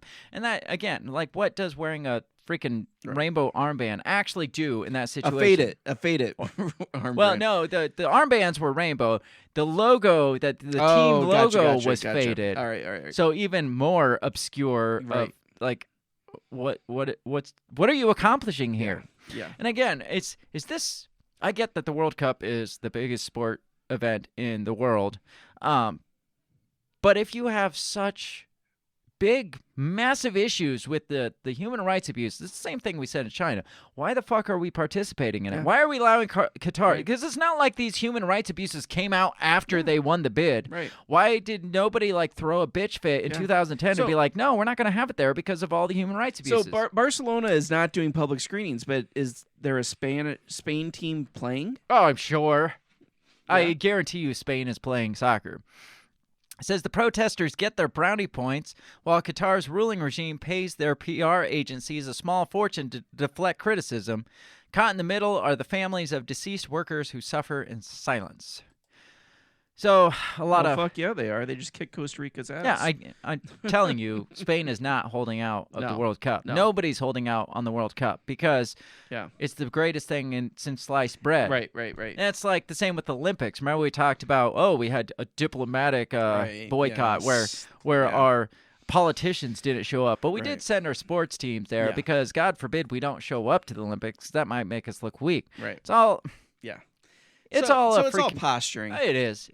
I haven't even heard that there's been any diplomatic boycotting of the World Cup this year either. Yeah. So it's probably less of a concern to us than the Olympics were. So again, nobody in the United States is watching soccer. I don't know. Do you know too many? Do you have any friends that are watching the World Cup that not in this country? No, that I'm aware of. No. So let's talk about the armband. Because, like I said, all these several team captains came out for this. It's the One Love armband. That's what it's called. This support rainbow armband that all the teams are going to wear in solidarity or in support of the LGBTQ plus community. FIFA, obviously, they're like, yeah, that's a good idea because we support LGBT. We support everybody. No, FIFA's like, no, you're not wearing that. FIFA threatened them to the point where, again, don't know my soccer. I do know there's red cards and yellow cards and shit, and it's some kind of warning. And if you get too many of yellow cards equals a red, it's kind of like playing Uno, I think. If you get too many yellow cards, it equals a red card, and red cards you don't want. Right. And I think players get kicked off, don't they? Okay. You would know because you play. So FIFA has threatened on-field punishment for players that wear these armbands. They it says FIFA's threat of on-field punishment for players forced World Cup teams to back down on Monday and abandon an anti-discrimination campaign aimed at host nation Qatar. The captains of 7 European nations won't wear armbands supporting One Love campaign in games after FIFA said the players would be shown yellow cards. So anybody that showed up any team captain wearing an armband would get a yellow card right off the gate, out of the gate. Which shows you exactly how important this issue is to them. Exactly. Fuck, a yellow card? What is more important to you, human rights abuses or a warning? Yes. Yeah. It says... The decision came 3 days after beer sales at stadiums was suddenly banned under pressure from Qatari government, and 2 days after FIFA President Gianni Infantino That's him. delivered an extraordinary tirade defending the host nation's human rights record.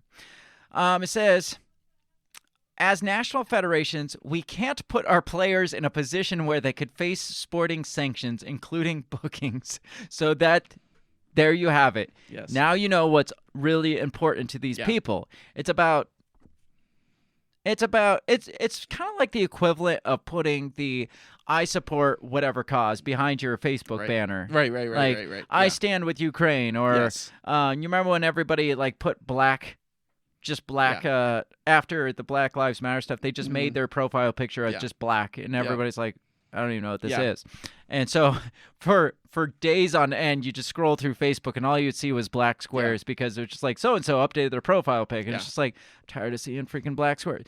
You're doing nothing. Yeah. You're just saying, I stand with it. It's basically the equivalent of saying thoughts and prayers to whatever cause. Right. When it comes to as a football team, we can't put our players in such a dire position of getting a sanction. Right. Or a yellow card or a warning. I mean, that would be terrible. Right. So our human rights activism goes only to the point of where it puts our play time in jeopardy. That's where it stops there. Right. At that point, it's like, it's not that big of a deal. Right. Yeah, just fuck the armbands. Right. It's not really going to change anything anyways, right? So exactly. So why are you doing it? It's just a freaking virtue signal. It is. You know, it's only a virtue signal when the teams are like, okay, we got threatened. Right. A yellow card. It wasn't even a red card. Nobody has the actual balls to stand up and be like, fine, kick me out. Yeah, this is more important. Yeah, that's what I was thinking. It was like, where are the team captains that's like, no, fuck that. Yeah.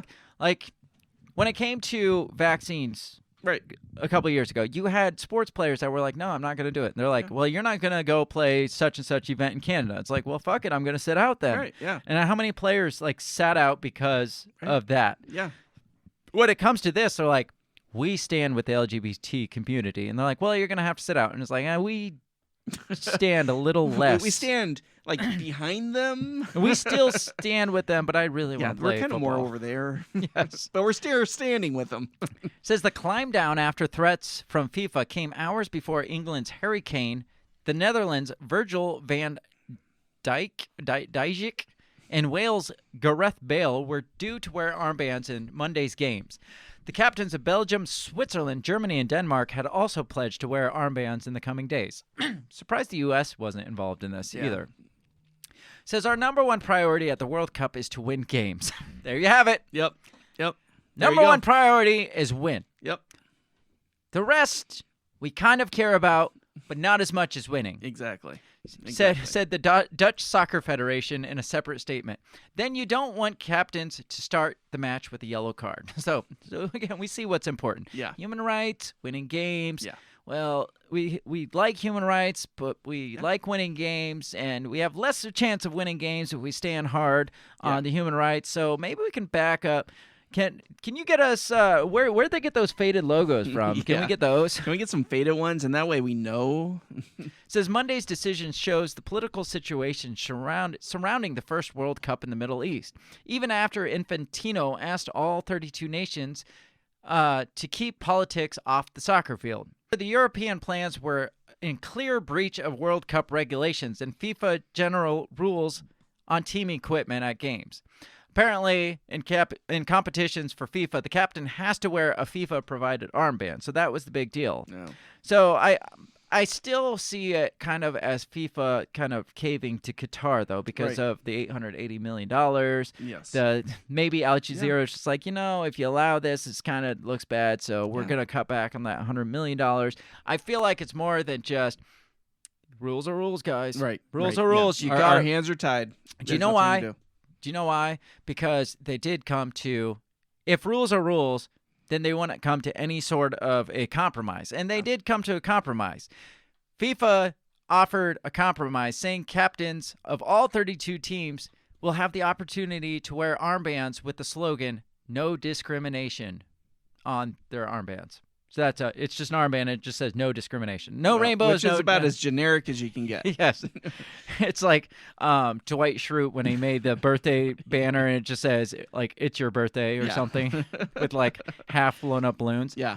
Again, if rules were rules, then they wanted to come up with this compromise. Yeah. It's just they are being pansies to Qatar. They are rolling over and cowering to Qatar because money talks. Yeah, money talks. Otherwise, they wanted to come up with this no discrimination armband because that's not the official armband. I don't think of. No. If it was, because it says they have the opportunity. It's not saying everybody's going to wear these armbands. It's saying if you want, you can wear these armbands, which are FIFA approved, but it's still not the official armband. Right. So where's the rules are rules? Exactly. It's kind of shitty on both sides. Like, it's shitty that the soccer teams only hold human rights to if it is that hard line of an issue for them, like they're saying, they only hold it to the point where we might get docked in the game. Right. Then on the other side, FIFA's like, well, we're only saying no, not because of this or that, but because rules are rules. But we're going to compromise. And it's right. But we'll let you wear this one because it doesn't really call shit out. Right. It's pretty generic, and it goes both ways because when you're not going to discriminate against Muslim beliefs, and you're kind of saying that they shouldn't discriminate against gays. Right. And yeah, you shouldn't discriminate either. Yes. That's what this means. Yeah, they probably told Qatar, yes. These armbands actually mean don't discriminate against the Muslim faith. And they're like, oh, okay, we can get behind that. We'll allow that. And then they're telling them, it's like this, because this you shouldn't discriminate against LGBTQ. Right. So, I don't know anything about FIFA.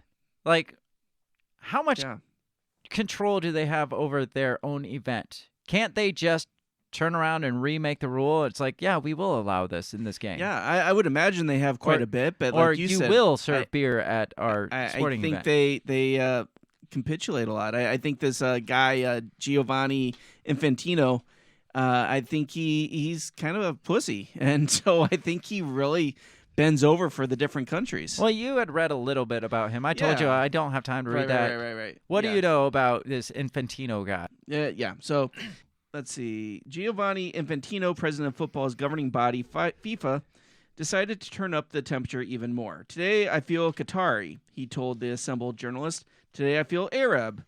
Today, I feel African. Today, I feel gay. Today, I feel disabled. Today, I feel like a migrant worker. I feel like them because I know what it means to be bullied.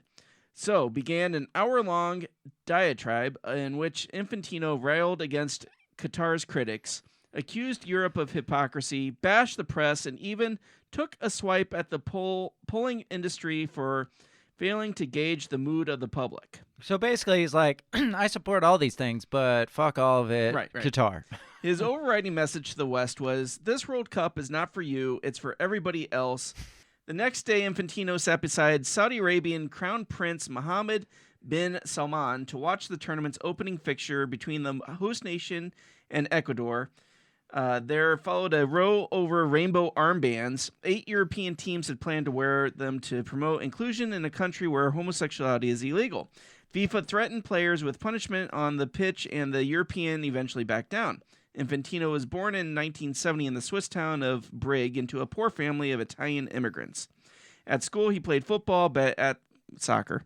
But at the age of 10, he decided his talents were elsewhere and decided organizing tournaments between children and different countries. In other words, he sucked at soccer, so he was like, but what I'm really good at is putting together soccer tournaments. Yes.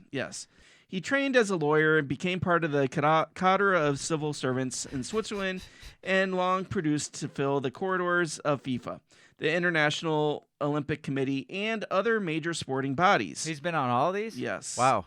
That says a lot. He joined UFA, the governing body of European football, in 2000, rising to become the Secretary General.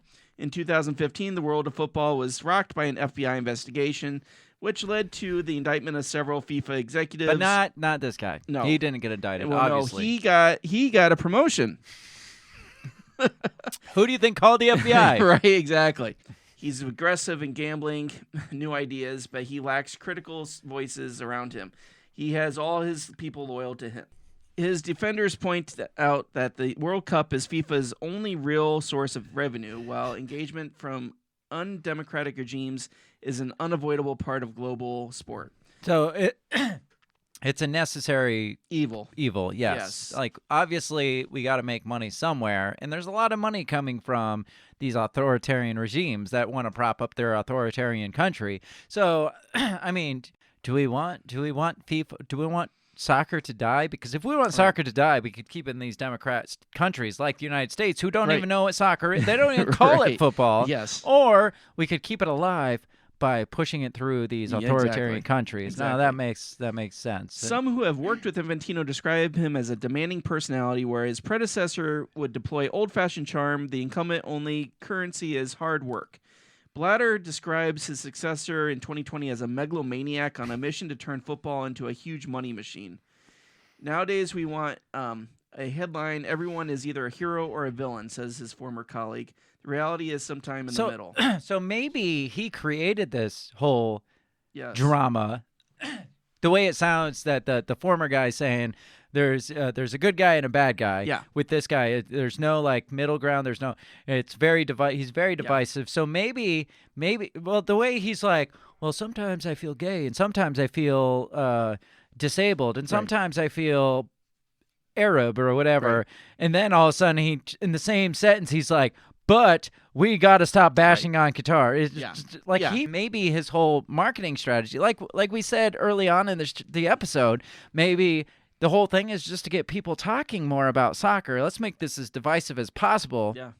So there's more media coverage. I mean, exactly. How often do you see media coverage, this much media coverage in the United States about the World Cup? Absolutely. Maybe this is this guy's like baby. Right. Maybe this is kind of like how Trump views it. Well, this is like the drama side of the WWE. Right. Like where they have like the people like getting in the bitch fights before and after, or even in drags people in. Even now in the UFC, you get like the weigh-ins and they're all up in each other's face, yelling at each other and like slamming each other in the media and stuff. And it like you said, pulls people into the fight because the drama leading up to it. It's just like, well, I got to see what this is all about, and it's just like, well, let's get more hashtags. Right. Hashtag World Cup. Hashtag World Cup Qatar. Yeah. If we can get people talking about it, then we can get more people interested. Absolutely. in it. That sounds exactly what this guy's strategy is. All the stuff we've talked about today, like fuck the human rights, because again, nobody's cared about Qatar's human rights issues before now. Fuck the migrant workers. Nobody's even really talking that much about the migrant workers. Yeah. Screw the ban on homosexuality and all this stuff. Until now, it's just like, well, let's have it in Qatar. Yeah. Ooh, it's in Qatar. You know, he's like whispering to some like ultra liberal news source. Hey, you know, they ban homosexuality. They even have it so on the books where you can stone them and kill them, and they're like, oh shit, we got to write about that. Or like, why are we having this World Cup over here? And then on this side, they're like, do you know the United States is really pissed off? Would really piss them off is if you don't serve beer, because I mean, they're all about their beer, and they're like, oh, screw that, we're gonna, you know what the United States said about you? They said, fuck your alcohol thing, we're gonna drink all the beer. And they're like, well, we're just gonna ban beer. And like he's just whispering in everybody's ear and all the media's ear, just getting them all outraged and stuff. It wouldn't surprise me, man. Fucking brilliant. No, absolutely. Check out this last part. This is interesting. Following the bruising experience this World Cup, Infantino's next challenge may will be handling a Saudi bid to host the tournament in 2030. So World Cup is every 8 years. Mm-hmm. It's every 4 years. Is it 4 years? Mm-hmm. FIFA's new rules require certain human rights standards to be met by prospective hosts. Some European federations have discussed withholding support for Infantino when he faces re-election early next year. But it will make little difference. There are too few Western European votes to have any effect. And besides, Infantino is running unopposed. Yeah, nobody else wants it. They're like, why would we want to be in charge of soccer? Right. Yeah, nobody wants that. So let's move on. We're running out of time. I wanted to get into, because Qatar's not the only ones in the World Cup that have human rights drama going on. Like, a big issue right now is Iran, and it's between the U.S. and Iran. And it's probably that Infantino guy is like, did you hear what the U.S. said about you? Yeah. And over there in the U.S., did you hear what Iran said about you? And they're like, oh, shit. Let's talk about this. Apparently, Iran is calling for the U.S. to be thrown out of the World Cup. I mean, yeah. Would that be that big of a blow to the U.S.? Are they going to lose that much harder if they get thrown out? Is the U.S. even doing anything good in the? As far as I know, they've had 2 matches and they've tied both of them. Okay, 0-0 and 1-1. Who'd they play? Like England. Oh, all right then. There you go. And then they tied the Wales 1-1. So the United States did a thing, kind of like the fading of the logo, to stand in solidarity or against something. They wanted to make a point, a solid, well-known point. The United States Soccer Federation, in a social media post, photoshopped a logo out of the Iran flag. So there's like the Allah symbol in the middle. They photoshopped that out and just had the stripy flag. Yeah. And they're like, this is the point we're trying to prove. Right. We stand against Iran. We're going to Photoshop their flag. Well, I mean, it kind of worked. Iran was like... They were pissed. What the fuck, dude? Yeah, right. So now Iran is saying, can we throw them out?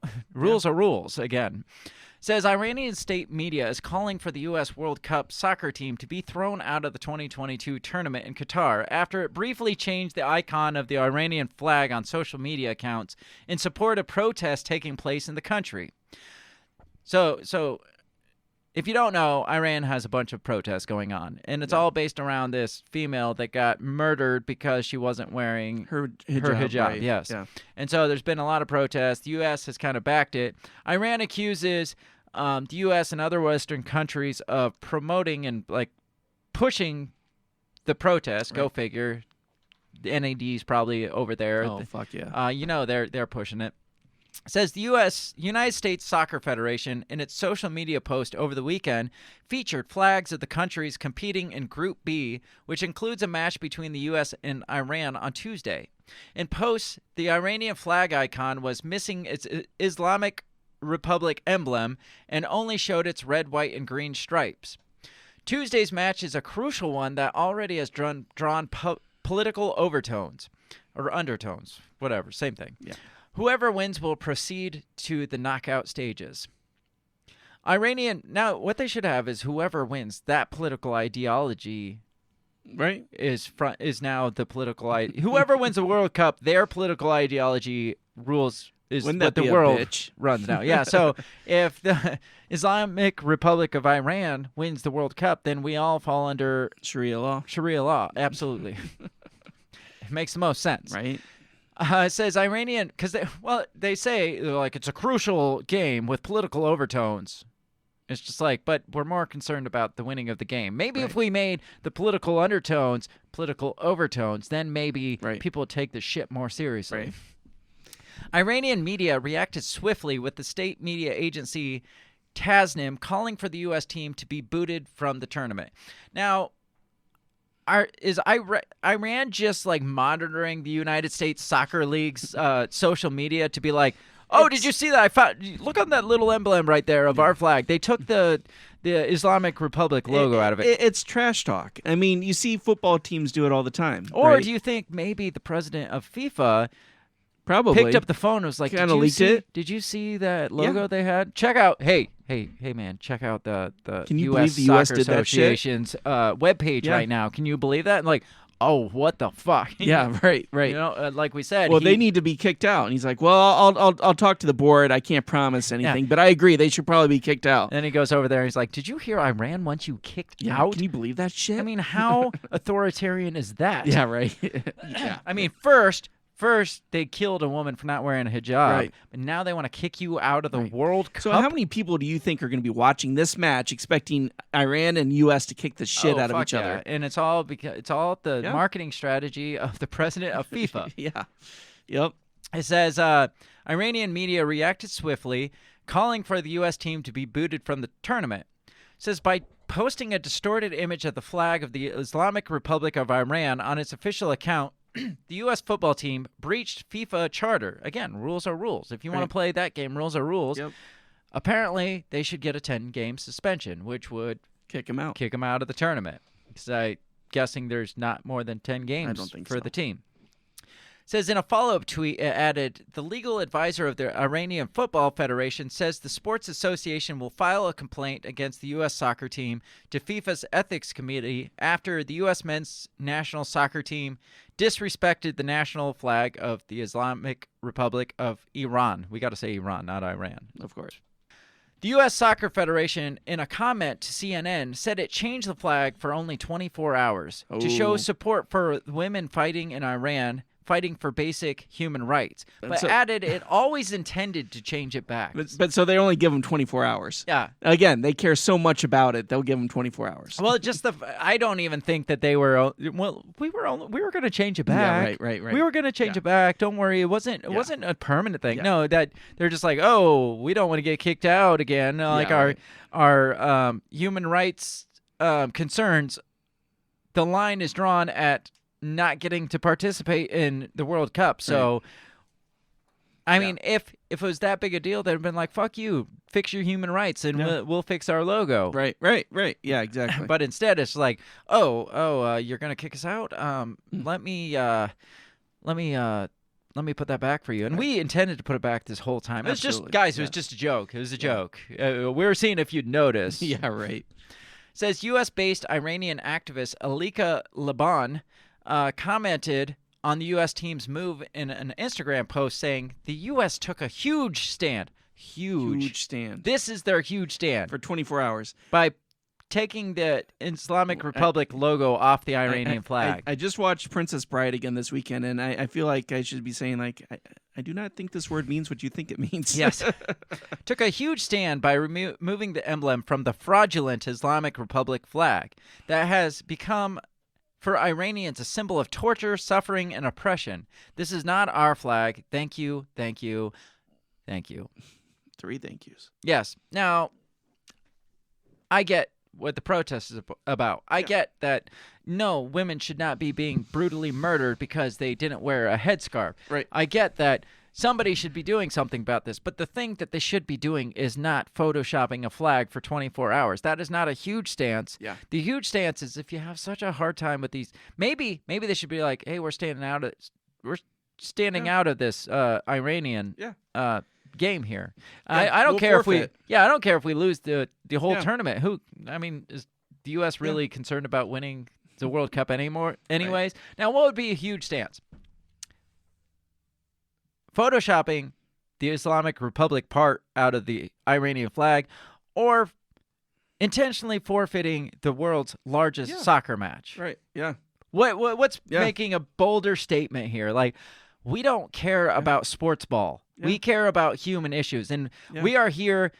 We didn't even come here we didn't even bring our soccer players. We just brought people to wear uniforms and say, fuck your human rights abuses. Show up on the field with pictures of this girl who got killed, right? You and know, say, like justice the actual for what's her face. Like the actual activists here are doing. That are actually putting their lives on the line and getting killed for it. Now these soccer players are putting their careers on the line for 4 years. By photoshopping out the flag. Yeah, I don't know. It's all virtue signaling. It is. Yeah. Nobody is actually standing for shit. No. Oh, we got a comment. Is it more sexy girls? Shannon is here. Hey. Shannon, we're still here. Bill didn't rage quit and walk out. Bill has not. Why would you rage quit and walk out? Why? What did Craig do this time? What did?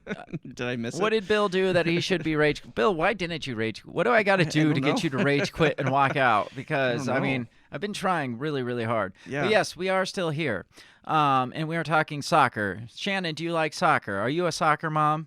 I feel like you might be a soccer mom. If you are, I apologize. So, I don't know. I feel like we're doing so little for such big things that we consider big fucking issues. Right.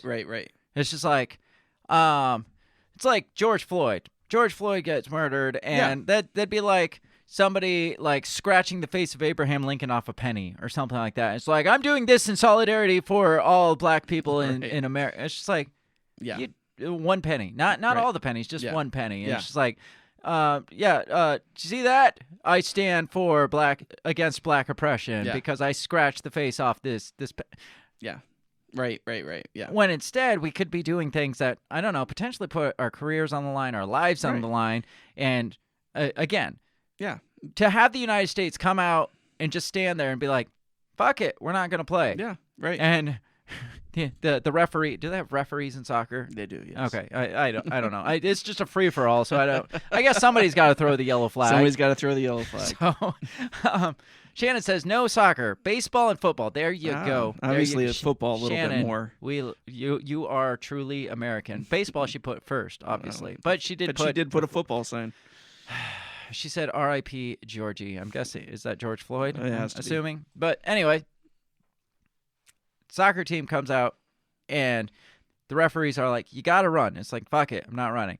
And we're wearing our armbands too. Right, yeah. And our faded logos. Yes. And we're drinking a beer on the field. Fuck yes. And we're saying, fuck your That's human what rights. they should have done. Go out on the field and all take beer and armbands. And yes.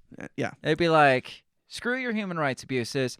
We're not playing. And the referee's like, there's a red flag. It's like, I'm out. So they walk out. No, he's like, screw your red flag. I'm going to stand here anyway. Yeah, and they're like, another red flag. You're Call out. security. And he's like, so? And there's just this big, and Iran gets all pissed off and they start beating the shit out of them. Oh, yeah. And, but that would be a stand. That right? would be a stand. And yes. that would be a fucking ratings boom because I would not miss another. No, hell no. And FIFA comes out and like, you guys are banned from not only the World Cup, but also the Olympics because I kind of co-chair the Olympics too. So United States can't participate in the Olympics now or any other world tournament for history. And the United States is like, well, are we going to fix the human rights abuses? Because that's all I care about. Right. But instead, we're like, right? Oh, we're going to get a yellow card? Right. That would earn a fucking USA chant.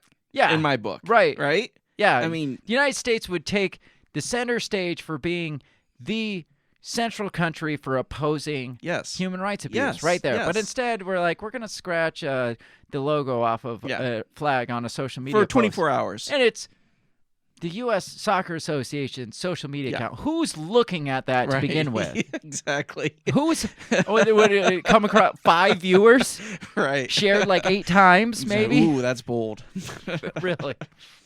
So, we're running out of time. The last thing, we didn't talk a lot about the human trafficking, but we did talk a bit, and that's another major concern that's not talked about too much because, like I said, there are millions and millions of people being transferred into, like, there's probably as many people trafficked in to work on the stadium as are residents of Qatar, actually. Yeah, and it sounds like when there's big sporting events like this, human trafficking is always a concern because I think we talked something similar about Olympics. Yeah, right. And they always talk about like sex trafficking being a big thing, and then the fact checkers come out and they're like, well, actually, no, there was already sex trafficking. And it's not like the sporting event. But not too many people talk about the trafficked like immigrant workers like brought in to basically kill themselves building this shit up because dollars are what talk here, like money talks. So you don't hear too many of the countries coming out and being like, well, you do have your human rights issues, but you also have this major issue with, like, how can we stop these countries from trafficking in migrant workers and basically killing them in the name of profit here for the World Cup? Because FIFA's like, we're making money. That's really what matters. So I said the last thing was the last thing, but I just want to point a couple things out on here. Because this one says at least 1,200 foreign workers have died in Qatar since it was awarded the cup in 2010. This is without a doubt the highest death toll for preparation of a sporting event, with the 2014 Sochi Winter Olympics being number 2 with only 60 deaths. So That's you got quite a disparity. Yeah. Sochi Winter Olympics, 60 deaths being number 2, being barely topped by Qatar with 1,200 worker deaths. And that's the ones that are reported. Right. Because it says the same report predicts at least 4,000 fatalities will take place by opening ceremonies in 2022. So when did this came out in 2018. Wow. So in 2018, they were already at 1,200 over the 60 for the 2014 Olympics. And they're predicting at least 4,000 will take place by now. That's insane. So apparently, FIFA doesn't like to bring this shit up. Oh, of course. Obviously. There's a history of human trafficking here. It says FIFA doesn't like to talk about countries plagued with corruption and bribery scandals like Russia and Qatar, but they dislike talk of labor trafficking even more. In fact, the massive undertaking to develop the first ever Middle East World Cup is a conversation FIFA has been successfully avoiding for years. So they're like, yeah, you can have it. Give us your $800 million, but they never ask the question, but how? Right. How is your tiny country going to pull this off? How are you possibly going to build 12 stadiums? Yeah, it says basically FIFA's stance is exploit all the migrant labor you want, guys, but at least be above board about it. Because they're saying all this outrage about the possible bribery, but nobody's outraged about the human trafficking. It's like, at least let us, like, be transparent about it, but you can, like, exploit the labor and kill off the labor all you want, but at least, like, let us know where the money's coming from. Says FIFA has gotten away with scandals and permitting human trafficking in host countries for decades, all to the tune of 3.4 billion people watching in 2018 and billions of dollars in revenue. Holy shit. Here's what they did do, though. This is my favorite part. Because they talk about labor camps in Qatar. Basically, these people live in labor camps outside, away from all the population, so nobody sees all the shitty... out in the desert. Yeah. But at the very bottom, it says... Where'd it go? It says FIFA isn't completely heartless, because, again, it's really fucking hot there. It says FIFA President Infantino announced in 2018 that FIFA moved the World Cup dates back months, agreeing with Qatar that the summer heat would be too unsafe for players and fans. Wow, that's beautiful. But that leaves the working conditions even hotter, because they could have been working through the spring for a summertime World Cup, but instead they're like, let's push this back because we don't want the fans to get hot. So now the workers are busting their ass through the heat of the summer. So they aren't completely heartless, but they don't give two shits about the workers. So it hits me here. Yeah, so it's beautiful. You know, these millions of people that are coming and working, they're not getting paid a decent wage. They're probably getting promised things in this rich country. Yeah. And they're getting exploited. So it says once companies, I saw one article that said once the government kind of cracks down on this company for exploiting workers, it's like they kick them out, but those workers get transferred to another company without any company question. that comes back in. Yeah, so no questions asked. It's like the worker is still being exploited just for a different company. Can you imagine working and they're like, oh, we're closing this company down because of their harsh work, and they're, oh, thank God, but we're transferring you over to these guys, and you guys need to finish this. Yes. Again, this is the shit that FIFA doesn't care to talk about. Right. They want to point out. They want to make all the noise to get us talking about things, but they don't want to address the fact that FIFA exists on the backs of basic slave labor. The World Cup, which is, like you had pointed out, basically the only money that comes through the soccer federation. It's built on the backs of human trafficking, like labor, forced labor. And bribes. Yeah. And it sounds like the last administration got kicked out because of shady shit, but this administration is doing just as shady shit, just in a different way. Harder. Yeah, right. And he's making a lot more noise of it, and he likes to get people like at each other's throats to make people talk more about soccer, because I mean we got to get people talking about soccer, right? Because nobody actually wants to watch the sport. I'm just waiting till soccer does legitimately become like WWE, where we have like the dramatized like you got like the president of Iran is like throwing a chair at like the National Soccer Association web designer's face. It's just like, fuck you, man. Throw a chair at and the U.S. coach goes, let me tell you something, brother. Yes, exactly that. Oh, what do you think of all this noise? I think it's stupid. I felt since everybody else was talking about soccer, we had to talk about soccer. Well, I definitely feel like it needs to be talked about. I mean, if not the sport, all the shadiness that goes into the world's biggest sport. right? I mean, all the things that people don't want to see with soccer. Right. It's there, right? And it should be seen. Now, are you one of those people that's like just chill out and just play sports? We're here to watch sports. Or do you think there's some merit to calling out these countries I for think the there's shit? merit. I think you're putting that country in center stage.